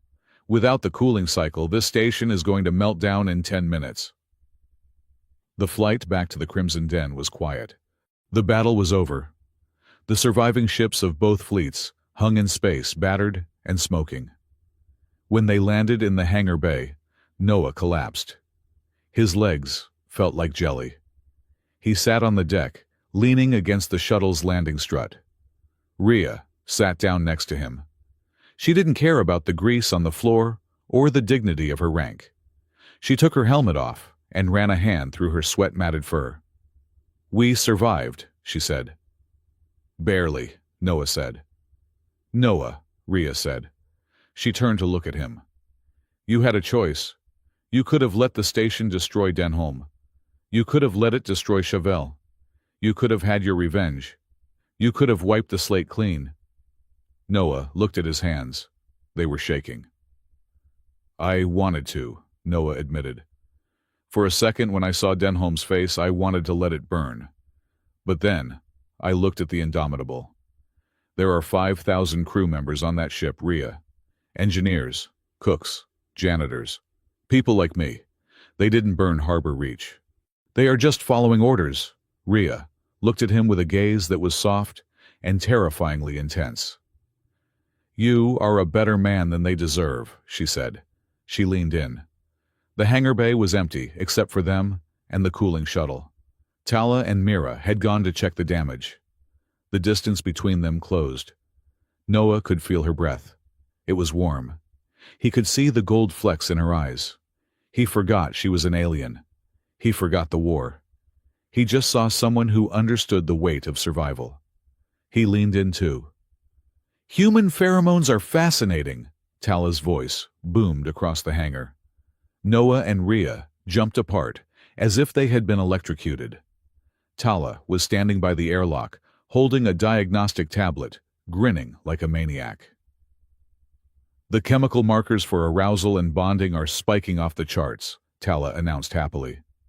"Is this the romance part of the human stories? Do you mate now, or do you have to exchange rocks first?" Rhea stood up. Her tail was puffed to 3 times its normal size. "Tala," Rhea said, her voice trembling with suppressed rage. "Go to the engine room. Count the bolts. All of them. If you miss one, I will shave you bald." Tala's ears drooped. "Oh, okay, going." She scampered off.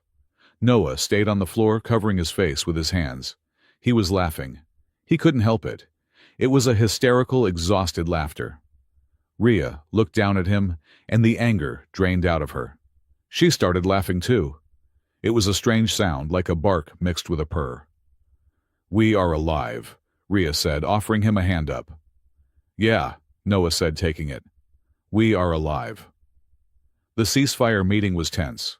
It was held via holographic link this time. No one trusted physical proximity anymore. Admiral Denholm looked diminished. His uniform was signed, and he had a bandage on his forehead. War Matron Chevelle looked furious, pacing back and forth on her bridge. "The third party," Denholm said, his voice raspy. "Who are they?" "We do not know," Rhea said, standing next to Noah on the bridge of the Crimson Den. "But they played us both. They used your codes, Admiral, and they used our desire for war." "This changes nothing," Chevelle spat. "The human is still a liability." "The human saved your life," Rhea cut in sharply. "If Noah had not disabled the station, your fleet would be dust, Chevelle. Show some respect." Chevelle narrowed her eyes, but said nothing. "We are declaring a temporary cessation of hostilities," Denholm said stiffly, "until we can investigate this anomaly. But Mercer remains a fugitive of the Dominion." "Come and get him," Rhea said. Denholm glared at Noah. "You chose your side, son." "I chose the side that didn't try to kill me today, Admiral," Noah replied calmly. "And one more thing. The station sent a data packet before I smashed it.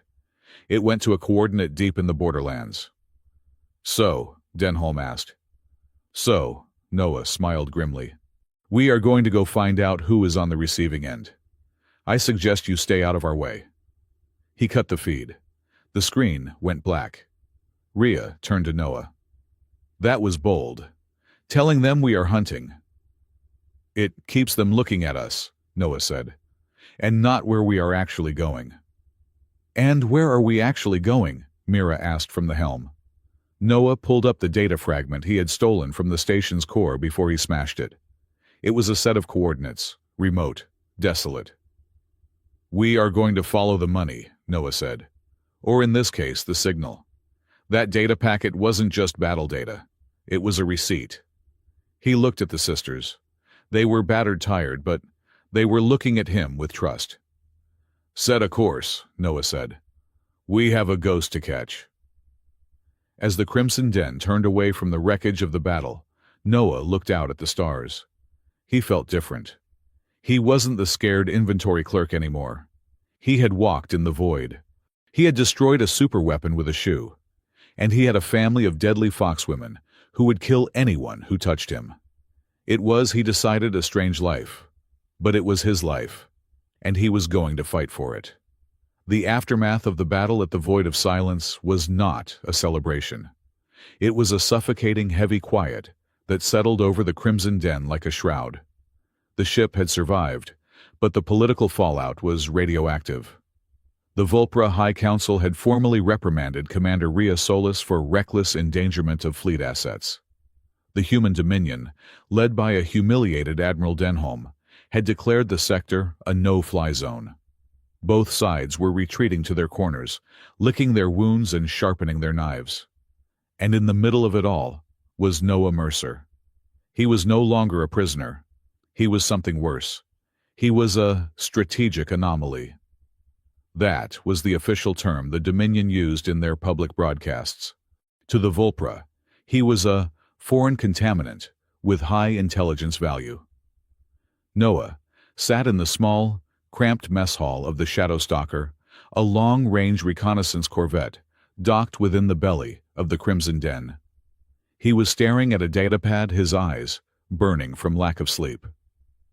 You have been staring at those supply manifests for 12 hours, a voice said. Noah looked up. It was Rhea. She was not wearing her commander's armor. She wore a simple flight suit, dark gray, and unadorned, stripped of her rank insignia. She looked tired, but her eyes were sharp, burning with a rebellious fire. I am looking for the money, Noah said, rubbing his face. Wars are expensive, Rhea. The ammunition Denholm fired at us yesterday cost 3 billion credits. The fuel cost another 2 billion. And that is just one skirmish. Who is paying for it? Rhea sat down opposite him. The Shadowstalker was small, intimate. There was no room for protocol here. The Dominion taxes its citizens, Rhea said, and the Ascendancy relies on tribute from the Rim worlds. No, Noah shook his head. That covers the baseline. But this, the Harbor Reach defense grid moving to a neutral sector, the automated mines that is off the books, that is black budget money. And black budget money leaves a trail no matter how hard you try to scrub it. He turned the datapad around to show her. It was a map of the border sectors, filled with red dots. These are the border incidents over the last 10 years, Noah explained. Pirate raids, engine failures, stray asteroids. They look random. They are random, Rhea said. Space is dangerous. Space is dangerous, Noah agreed. But logistics are predictable. Look at the dates. Every single one of these accidents happened exactly 3 days before a major Senate vote on military spending in the Dominion, or 3 days before a council meeting on fleet expansion in the Ascendancy. Rhea's ears twitched. She leaned in, studying the map. And look at the locations, Noah continued, his voice dropping. They form a perimeter, a circle. Harbor Reach is here. He tapped a dot. Outpost 9 is here. The Void of Silence is here. They aren't random attacks.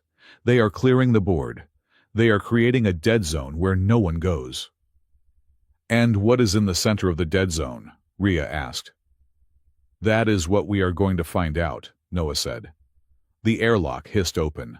Tala and Mira entered carrying heavy duffel bags.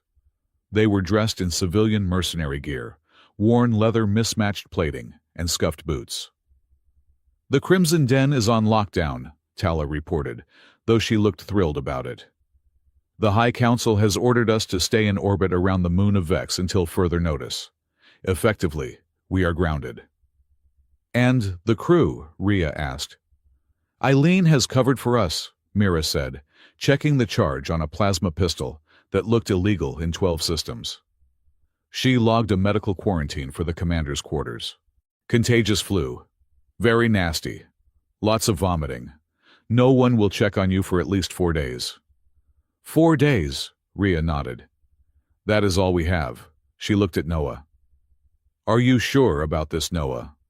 Once we launch this ship, we are rogue.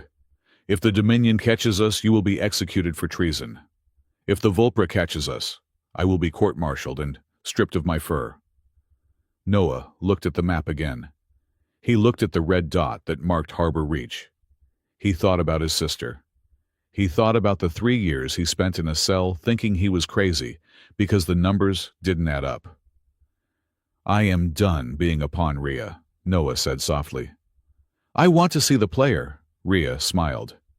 It was a terrifying, predatory smile. "Then let us go hunting," she said.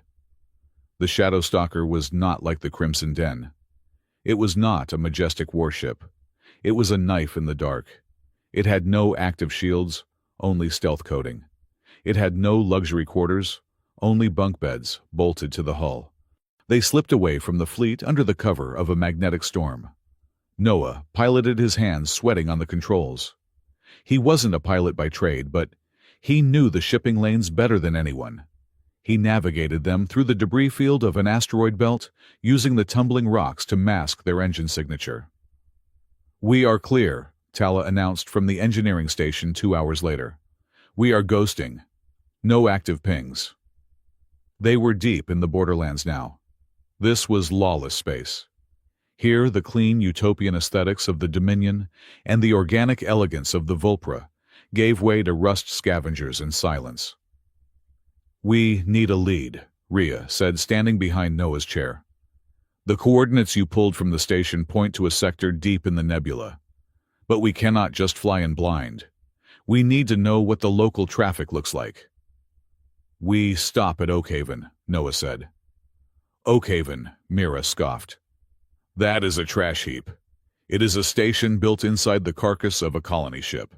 Scum pirates and deserters." "Exactly," Noah said. "If there is a third party operating in this sector, someone on Oakhaven has sold them fuel, water, or silence." Oakhaven was exactly as Mira described. It was a floating nightmare of welded metal and flickering neon. They docked the Shadow Stalker in a private bay, after Noah bribed the dockmaster with 2 crates of medical supplies they had liberated from the Crimson Den. They walked through the station's market. It was a sensory assault. The air smelled of recycled gin and ozone. Species from a dozen worlds mingled here: humans, Vulpra, reptilian sarks, and insectoid cliques. They wore hoods to hide their faces. Rhea, Tala, and Mira kept their tails tucked inside their long coats, a discomfort that made them irritable. "I feel naked," Mira grumbled, "and my tail is cramping." "Keep it hidden," Rhea warned. "A Vulpra high commander and a human fugitive walking into a bar is not a joke. It is a bounty target." They found a cantina called the Rusty Bolt. It was dark, smoky, and crowded. Noah led them to a booth in the back. "I'll handle this," Noah said. "You 3 look too military. You stand too straight." "I cannot help my posture," Rhea whispered. "It is disciplined." "It is conspicuous," Noah countered. "Slouch. Look miserable." Noah walked to the bar. The bartender was a massive human with a cybernetic arm and an eye patch. He looked like he had survived 3 wars and lost all of them. "Whiskey," Noah said, placing a credit chip on the counter. "Real stuff, not the synthetic swill." The bartender poured a glass of amber liquid. "You have an expensive taste for a drifter." I am looking for information, Noah said, sliding another chip across the metal surface. About shipping lanes, specifically the ones that don't exist. The bartender paused. He looked at Noah with his one good eye. Shipping lanes are public record, friend. Not the ones leading into the Azure Nebula, Noah said. I hear there is a lot of traffic going in there lately. Unmarked ships, high-energy signatures. The bartender leaned in. You a cop? Do I look like a cop? Noah gestured to his worn clothes. I am just a guy looking to avoid getting vaporized on a run. The bartender wiped a glass with a dirty rag. You stay away from the Azure Nebula, the bartender muttered. Bad business there. We call it the graveyard shift. Why? Because ships go in and they don't come out, the bartender said. But the supplies keep flowing. I have seen the manifests. Strange stuff. Biogel. Quantum processors. Stuff you don't need for a mining outpost. Who is buying? Noah pressed. Nobody knows, the bartender said. They use automated drones for the pickup. But there was a survivor a month ago. A Volpra kid, pilot of a scavenger skiff. Said he saw something in the fog. Where is he? Dead, the bartender said bluntly. Found him in an airlock without a suit 2 days after he started talking. Ruled as an accident. Noah felt a chill. What did he say he saw? The bartender looked around, then lowered his voice to a whisper. He said he saw a ship, but it was mixed. Human engines, Volpra hull, like someone stitched 2 corpses together. Noah nodded slowly. It confirmed his theory. It wasn't just a third party. It was a hybrid. He went back to the booth. Rhea was tense, her hand hovering near the concealed blaster under her coat. Well, she asked. Hybrid ships, Noah said. Human engines, Volpra hulls. And they are killing anyone who sees them. Abominations, Tala hissed. To mix the technologies is blasphemy. The harmonics would be unstable. Unless they solved the harmonics, Noah said. Unless they found a way to bridge the 2 systems, just like I did on the station. Rhea looked at him. You think they are using your code. The code you wrote, I think, Noah, said, a dark realization dawning on him. That Harbor Reach wasn't just a massacre. It was a field test. They weren't just killing people, Rhea. They were stealing the colony's central processor. The one I managed. The one that integrated the human supply grid with the local alien flora for terraforming. He slammed his fist on the table. They stole my work, Noah whispered. They killed my family to steal my life's work and turn it into a weapon. The journey to the Azure Nebula took 2 days. The Shadow Stalker moved slowly, drifting on ion currents to mask its heat signature. The downtime was agonizing. Noah sat in the cockpit, watching the swirling blue and purple gas of the nebula fill the viewport. It was beautiful and ominous, a celestial bruise. You should sleep, Rhea said. She stepped into the cockpit. She had shed the heavy coat and was back in her flight suit.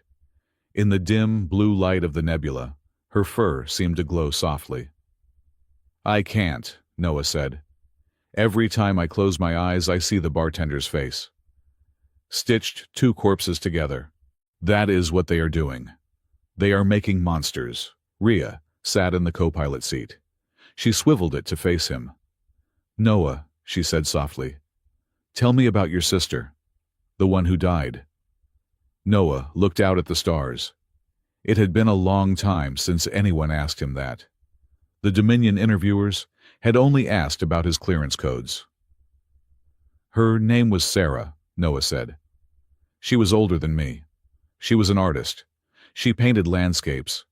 When we moved to Harbor Reach, she loved the light there. She said the sun looked like liquid gold. He swallowed the lump in his throat. She had a daughter, Emily, 4 years old. Emily loved foxes. She had a stuffed toy fox she carried everywhere. Isn't that ironic? Rhea did not laugh. Her expression was one of deep, mournful respect. It is not ironic, Rhea said. It is tragic. I hated you for 3 years, Noah confessed. He turned to look at Rhea. I sat in my cell and I imagined burning your worlds. I imagined hunting every Vulpra down. It was the only thing that kept me warm. And now, Rhea asked. Now I am cold, Noah said. Because I realized I was hating a ghost. I was hating a lie. And the people I should have hated were the ones signing my paychecks. Rhea reached out. This time, she didn't just touch his hand. She took it in hers, interlacing her fingers with his. The contrast was stark, his pale human skin against her russet fur and sharp dark claws. Hate is a fuel, Noah, Rhea said. It burns hot, but it burns out. Justice is a reactor. It sustains. I don't know if I want justice, Noah whispered. I think I just want it to stop.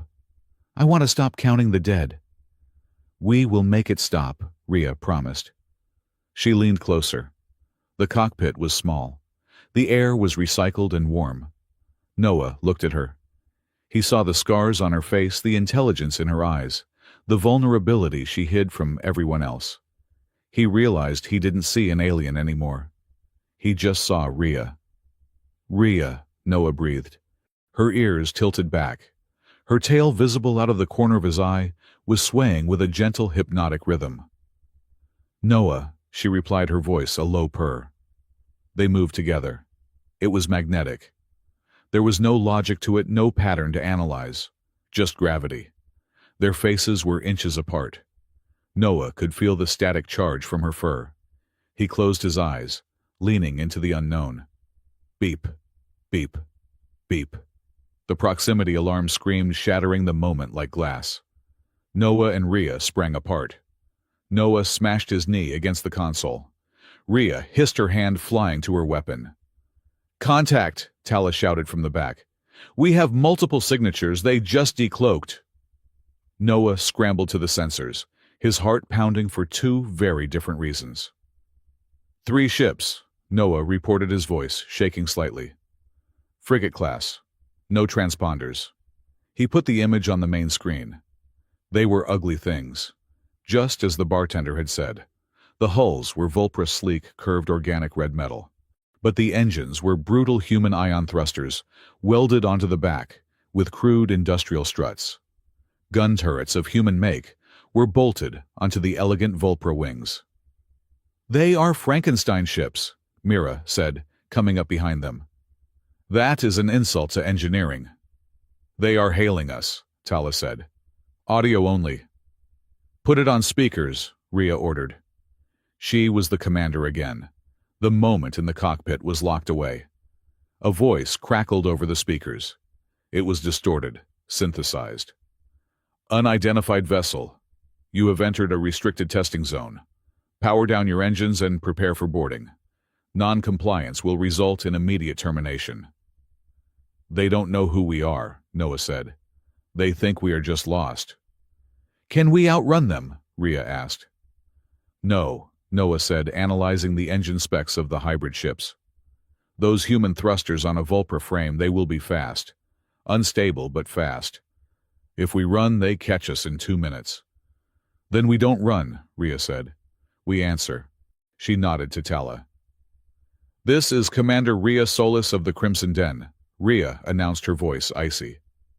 I am conducting a classified inspection of this sector under the authority of War Matron Chevelle.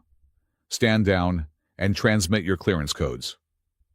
It was a gamble. If Chevelle was part of the conspiracy, her name might buy them time. There was a long pause. Commander Solis, the synthesized voice returned.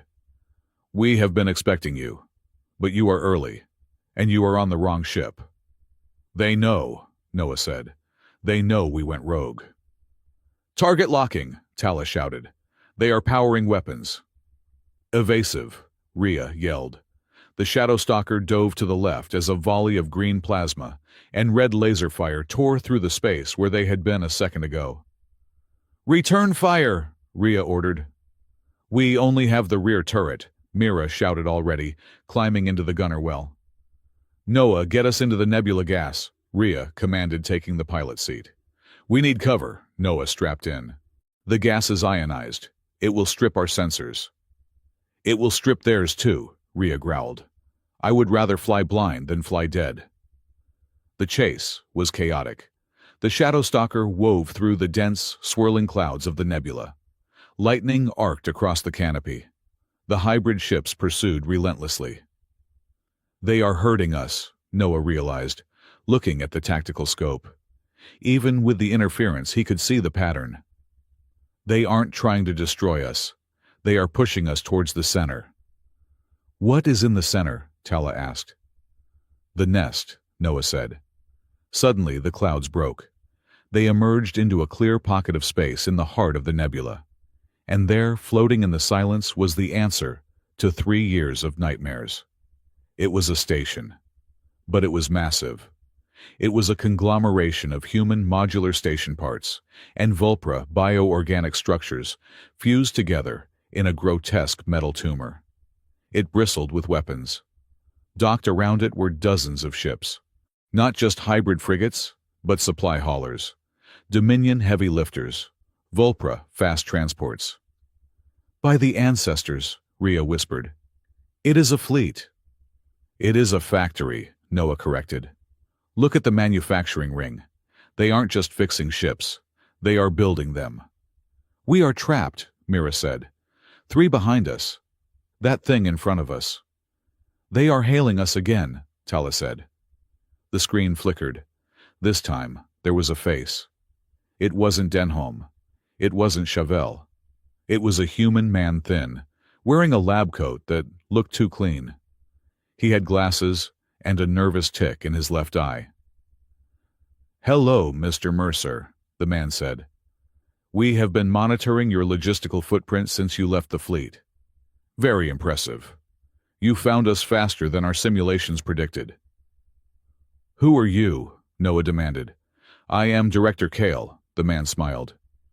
And on behalf of the Interspecies Flame Initiative, I would like to welcome you to the future of warfare. Please dock at Bay 4. We have much to discuss. And Commander Solis, please tell your sisters to holster their weapons. We have the Shadow Stalker and a tractor beam. If you struggle, we will crush the hull. The ship shuddered. They were stopped, dead in space. An invisible hand was pulling them towards the station. Do we fight? Mira asked, her hand on the door of the cockpit. No, Noah said. He looked at the station. He saw the pattern of the docking bays, the fuel lines, the ventilation shafts. We go in, Noah said. They want to talk. Let's talk. But keep your comms open. Tala, I need you to build a logic virus. Something nasty. I have been bored for 2 days, Tala grinned, though her ears were flat with fear. I have 5 viruses ready. Good, Noah said. He looked at Rhea. Trust me, Rhea looked at him. The moment of near kiss was gone, replaced by the warrior's bond. With my life, she said. They were met in the hangar bay by a squad of hybrid soldiers. It was a horrifying sight. Humans wearing Vulpra armor. Vulpra mercenaries wielding human chain guns. They worked together with a chilling efficiency. Director Kale was waiting for them.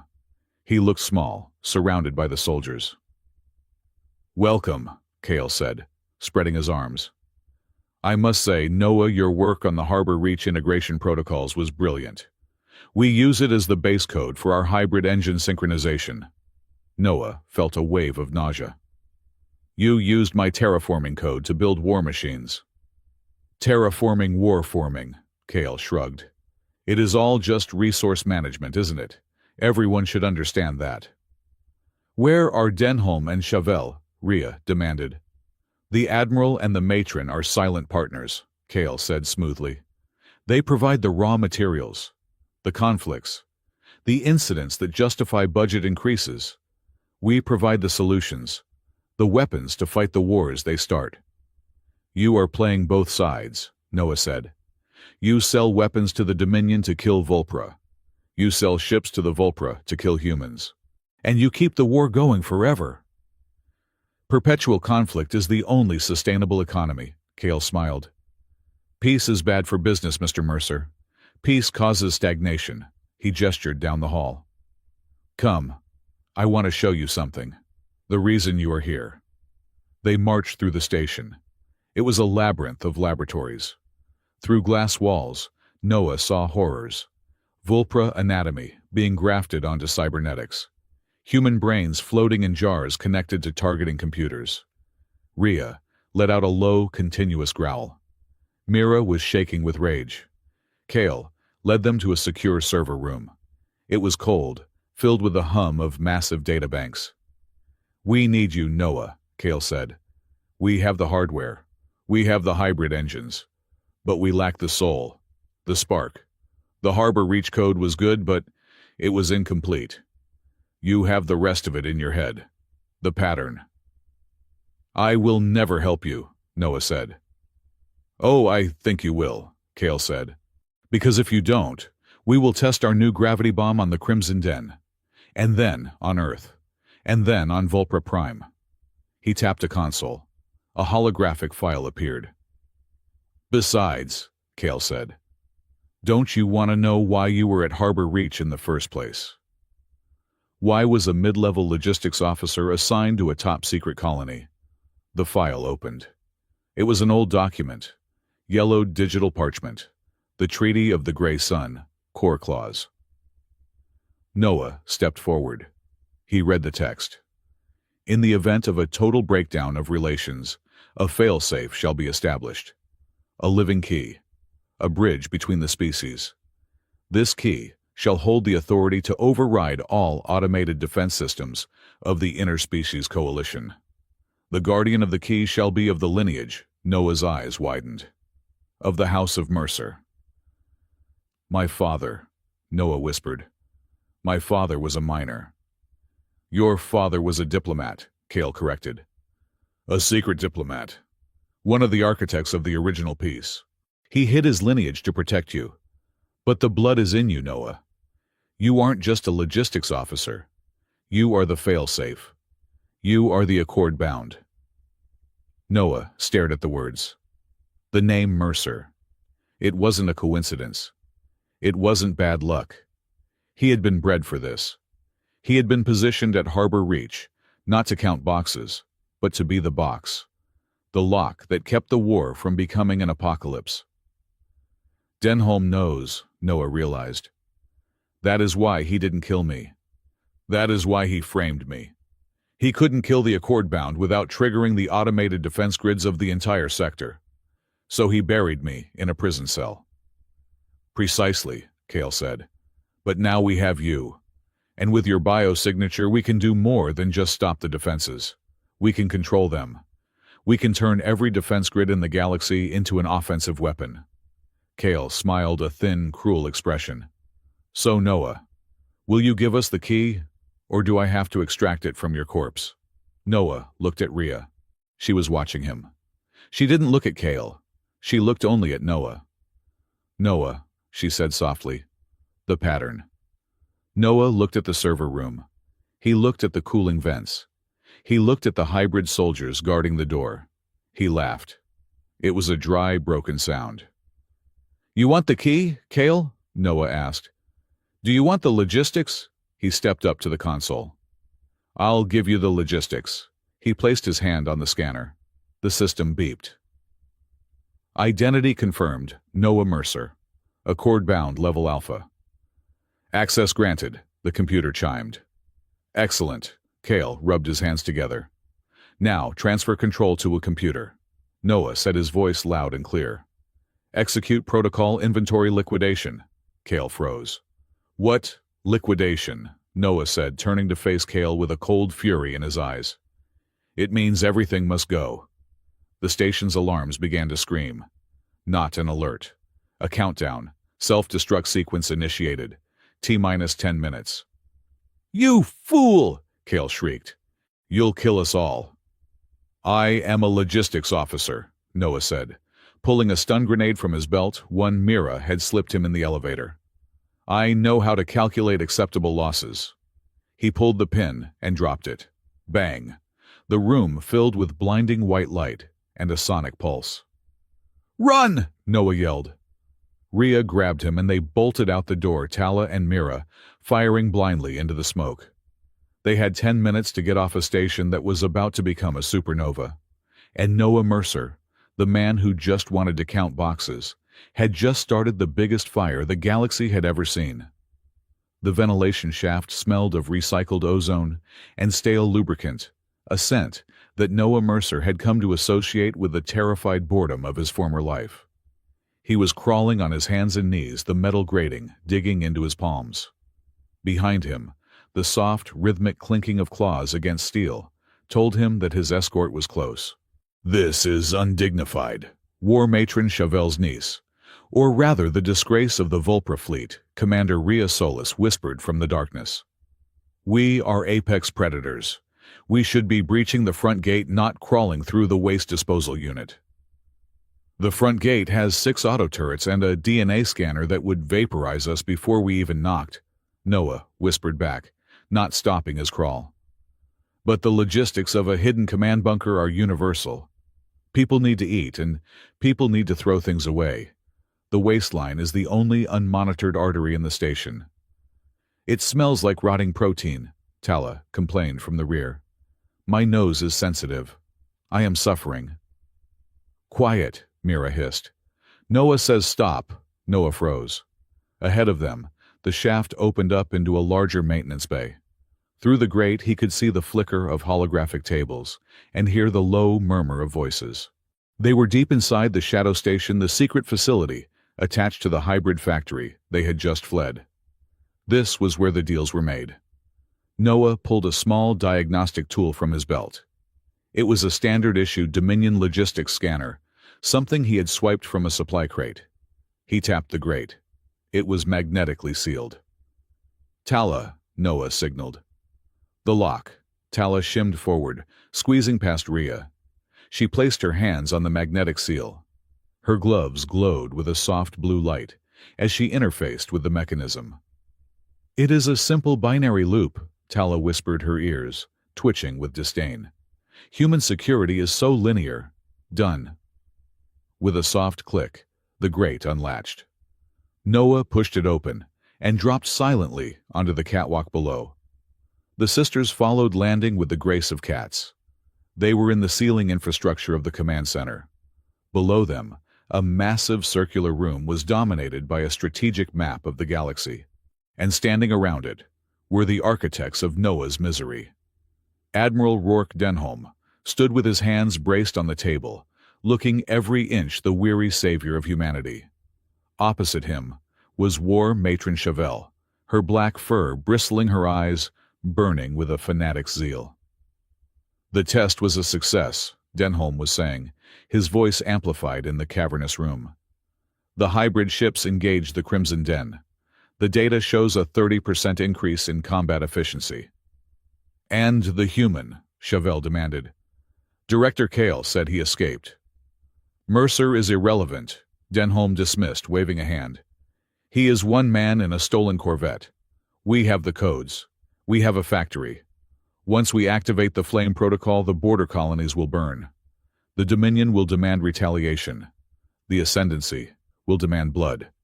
And we will sell the weapons to both sides until there is nothing left but us." Noah felt a cold rage settle in his stomach. It wasn't the hot, blinding anger of 3 years ago. It was colder. It was the calculated fury of an auditor finding a discrepancy in the ledger that could not be balanced. "We need the core clause," Noah whispered to Rhea. "Kale said the harbor reach data was incomplete. The original treaty is here. If I can get to that terminal." He pointed to a secluded console on a raised platform behind Denholm. "I can find out what I really am." "We will clear the path," Rhea said, her hand drifting to her blade. "No," Noah said. "Distract them. I need 3 minutes." Rhea looked at him, then nodded. 3 minutes. Then we start killing." She signaled Mira and Tala. They split up, vanishing into the shadows of the rafters. Noah moved along the catwalk, keeping low. He watched the patrol patterns of the guards below. They were hybrids, human soldiers in Vulpra armor. They moved awkwardly, lacking the natural grace of the foxes or the disciplined gait of the Marines. They were products, not soldiers. Suddenly, A localized explosion rocked the far side of the room. Tala had rigged a power conduit. "Intruders!" Chauvel roared, drawing a plasma pistol. Chaos erupted. Smoke filled the air. In the confusion, Noah dropped from the catwalk landing, hard behind the raised platform. He rolled, coming up in a crouch before the console. It was an ancient machine encased in a preservation field. This was not a weapon. It was an archive. Noah placed his hand on the interface. Access denied. Biosignature required. Noah took a deep breath. He pressed his palm flat against the glass. Scanning, the machine hummed. A beam of red light scanned his retina. His palm prints the very structure of his bones. Match found. Identity subject 01. Lineage Mercer. Status accord bound. The screen flashed green. A heavy mechanical lock disengaged, and a single physical file, a slab of crystal and paper, slid out. Noah picked it up. He tapped the crystal, projecting the contents into the air. It was the Treaty of the Grey Sun. The original document was signed 150 years ago. He skipped the trade agreements. He skipped the border definitions. He scrolled to the bottom, to the core clause. To ensure lasting peace, a failsafe is created. A living bridge. The House of Mercer, holding the genetic markers compatible with the ancient tech of the precursors, shall provide a ward. This ward will be raised in the neutral zone of Harbor Reach. The ward is not a hostage. The ward is the key. Should peace be threatened by the leadership of either species, the Accord-bound has the authority to activate the Silence Protocol, a hard-coded override in all automated defense grids. Noah read the next line and his heart stopped. Current Accord-bound, Noah Mercer. Activation date cycle, 409. Guardian assignment Volpra High Command. Vessel, Crimson Den. Noah staggered back, gripping the console to stay upright. The Crimson Den wasn't sent to Harbor Reach to attack. It wasn't even sent to rescue random civilians. It was sent to pick him up. Rhea had been his bodyguard before they had ever met. The memory wiped, Noah whispered. They wiped it. He saw the medical logs attached to the file. Subject trauma induced by Dominion interrogation. Memory suppression is active. Implanted false narrative, logistics officer. Denholm hadn't just framed him. He had erased him. He had taken the most important person in the galaxy, the man built to keep the peace, and turned him into a boring, depressed inventory clerk, so that no one would ever look for him. And the massacre, Noah watched the security footage attached to the file. It was dated 3 years ago. He saw Harbor Reach. He saw the Dominion ships opening fire on their own colony. He saw the Volpra ships jumping in, taking hits to shield the escape pods. He saw a younger Rhea Solis, her armor scorched, screaming at her pilot to hold position while she tried to reach the governor's mansion. Noah fell to his knees. For 3 years he had hated the fox on the other side of the door. He hated the shape of her ears, the sound of her language, the color of her ships. And for 3 years, she had been the only person in the universe who had actually tried to save him. Noah, Rhea's voice cut through the fog. Noah looked up. The smoke was clearing. Denholm and Chauvel were not distracted anymore. They were looking right at him, and they had guns pointed at his head. "Step away from the console, Mercer," Denholm said, his voice trembling with a mix of fear and triumph. "You have nowhere to go." Noah stood up. He held the crystal slate in his hand. "I know," Noah said. His voice was quiet, but it carried. "I know everything." Rhea, Tala, and Mira were surrounded by the hybrid guards. They were disarmed, forced to their knees in the center of the room. "A tragic end," Chauvel sneered, walking towards Noah. "The traitor dies trying to steal state secrets. The Volpra rebels die with him. History will be very clean." "History is messy," Noah said. He looked at Rhea. Her golden eyes were locked on his. She didn't look afraid. She looked ready. "It is full of rounding errors." "Kill him," Denholm ordered the guards. "Wait," Noah shouted. "You can't kill me, Admiral. Not here. Not while I am touching this console." "And why is that?" Denholm asked. Because I am the manager, Noah said. And I would like to speak to the system. He slammed his hand back onto the interface. System, Noah yelled. Recognize Accord-bound authorization Mercer Alpha 1. The room plunged into darkness. For a second there was total silence. Then the floor began to vibrate. The lights flickered back on, but they weren't the harsh white of the Dominion or the amber of the Vulpra. They were blue. The color of the ancient precursors. The color of the treaty. Identity confirmed, a synthetic voice boomed from the walls. The Accord is active. What did you do? Chevelle shrieked, looking at her weapon. The power cell was dead. My gun, it is dead. All weapons are dead, Noah said, walking down the steps of the platform. The silence protocol. It disables all offensive technology within the jurisdiction of the Accord-bound. He walked past the hybrid guards. They pulled their triggers, but nothing happened. Their suits froze, locking up as the system overrode their servos. Noah walked until he stood directly in front of Denholm. The Admiral was frantically tapping his datapad, but the screen was black. You can't do this, Denholm stammered. I am a Grand Admiral of the Dominion. I command the fleet. You command nothing, Noah said. You are an employee who violated the company policy. He turned to Rhea. Rhea, Noah said.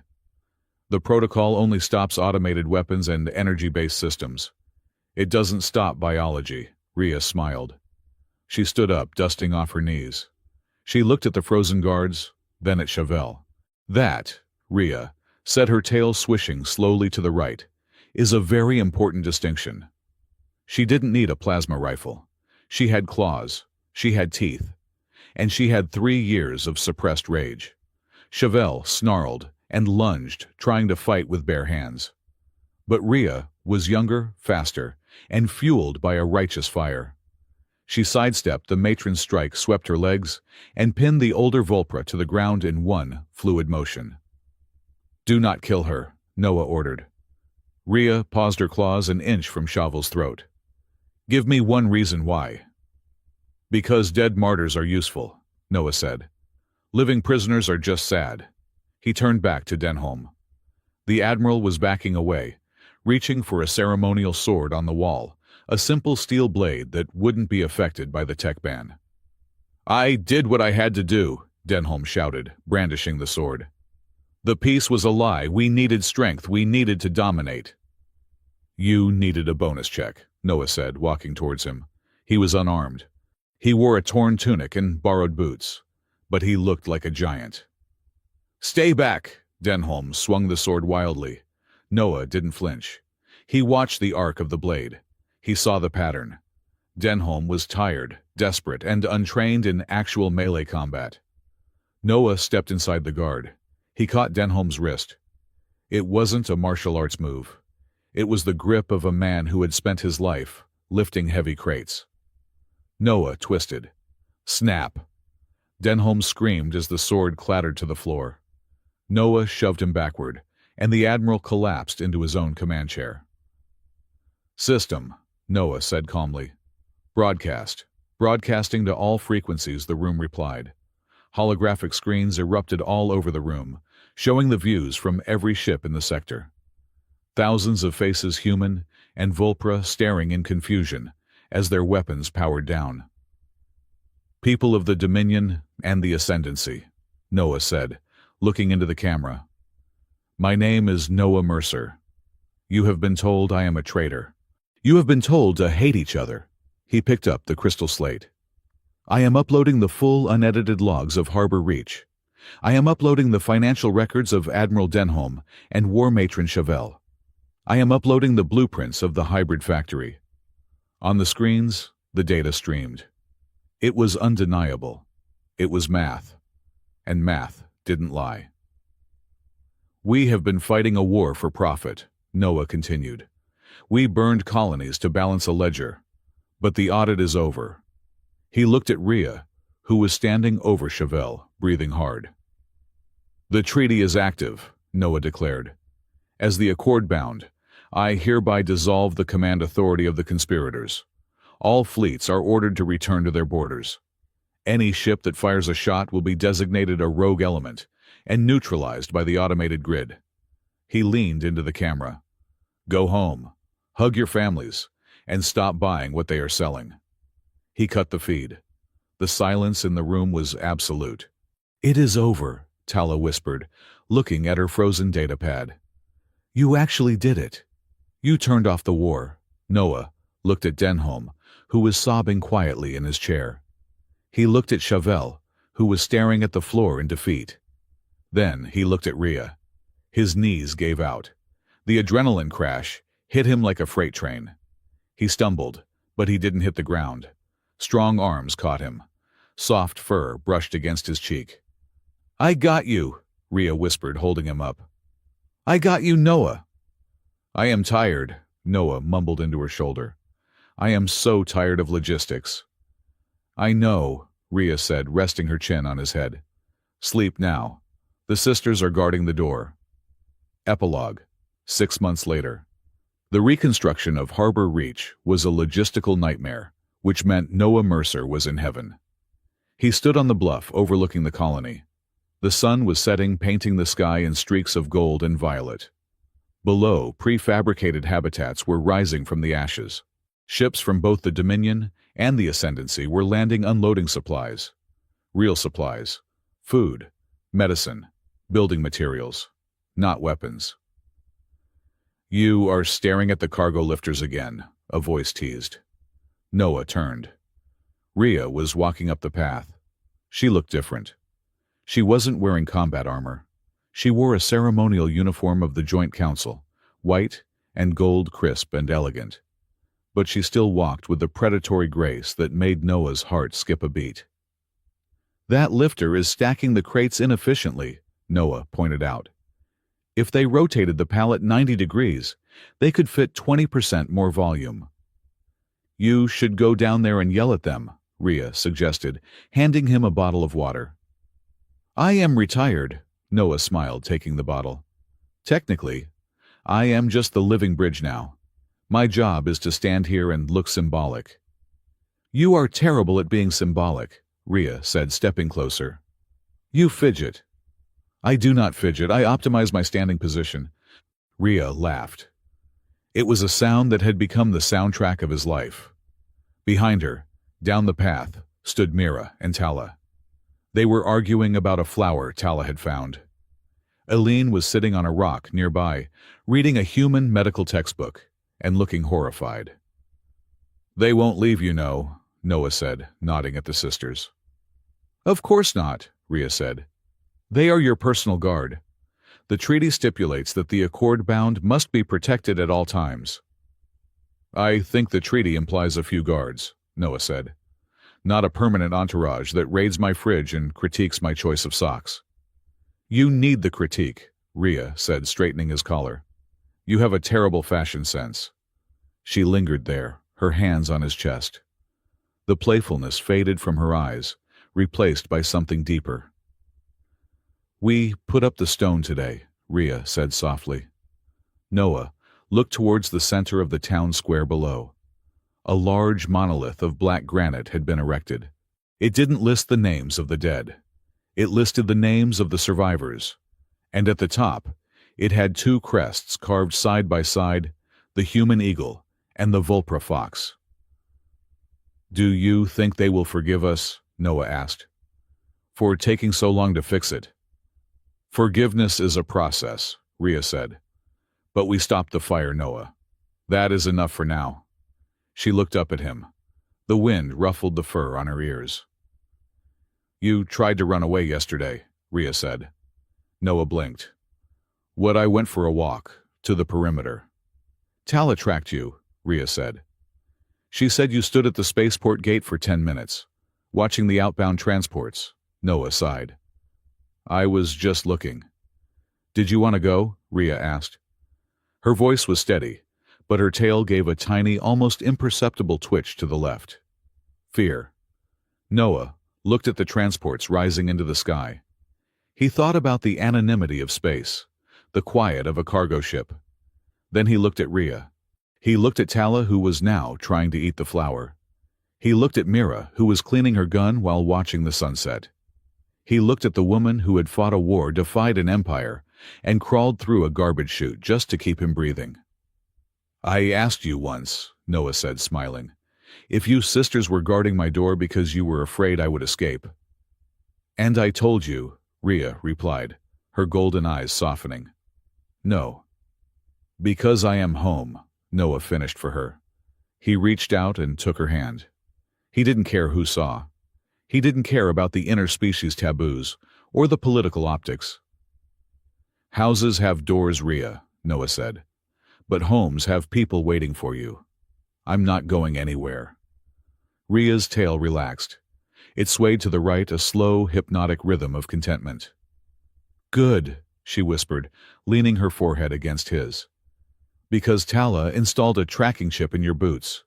You wouldn't have made it past the atmosphere." Noah laughed, pulling her close. "I'll bear that in mind." "Noah." "Yeah, kiss me, or I will be forced to report a breach in diplomatic protocol." "We can't have that," Noah said. He kissed her. It wasn't the desperate kiss of two soldiers about to die. It was the slow, steady kiss of two people who had all the time in the world. Above them, the first stars of the evening appeared. They were cold and distant, vast and uncaring. But down here on the bluff, overlooking the town that logistics built, it was warm. And for the first time in his life, Noah Mercer didn't need to count anything. He had everything he needed right here.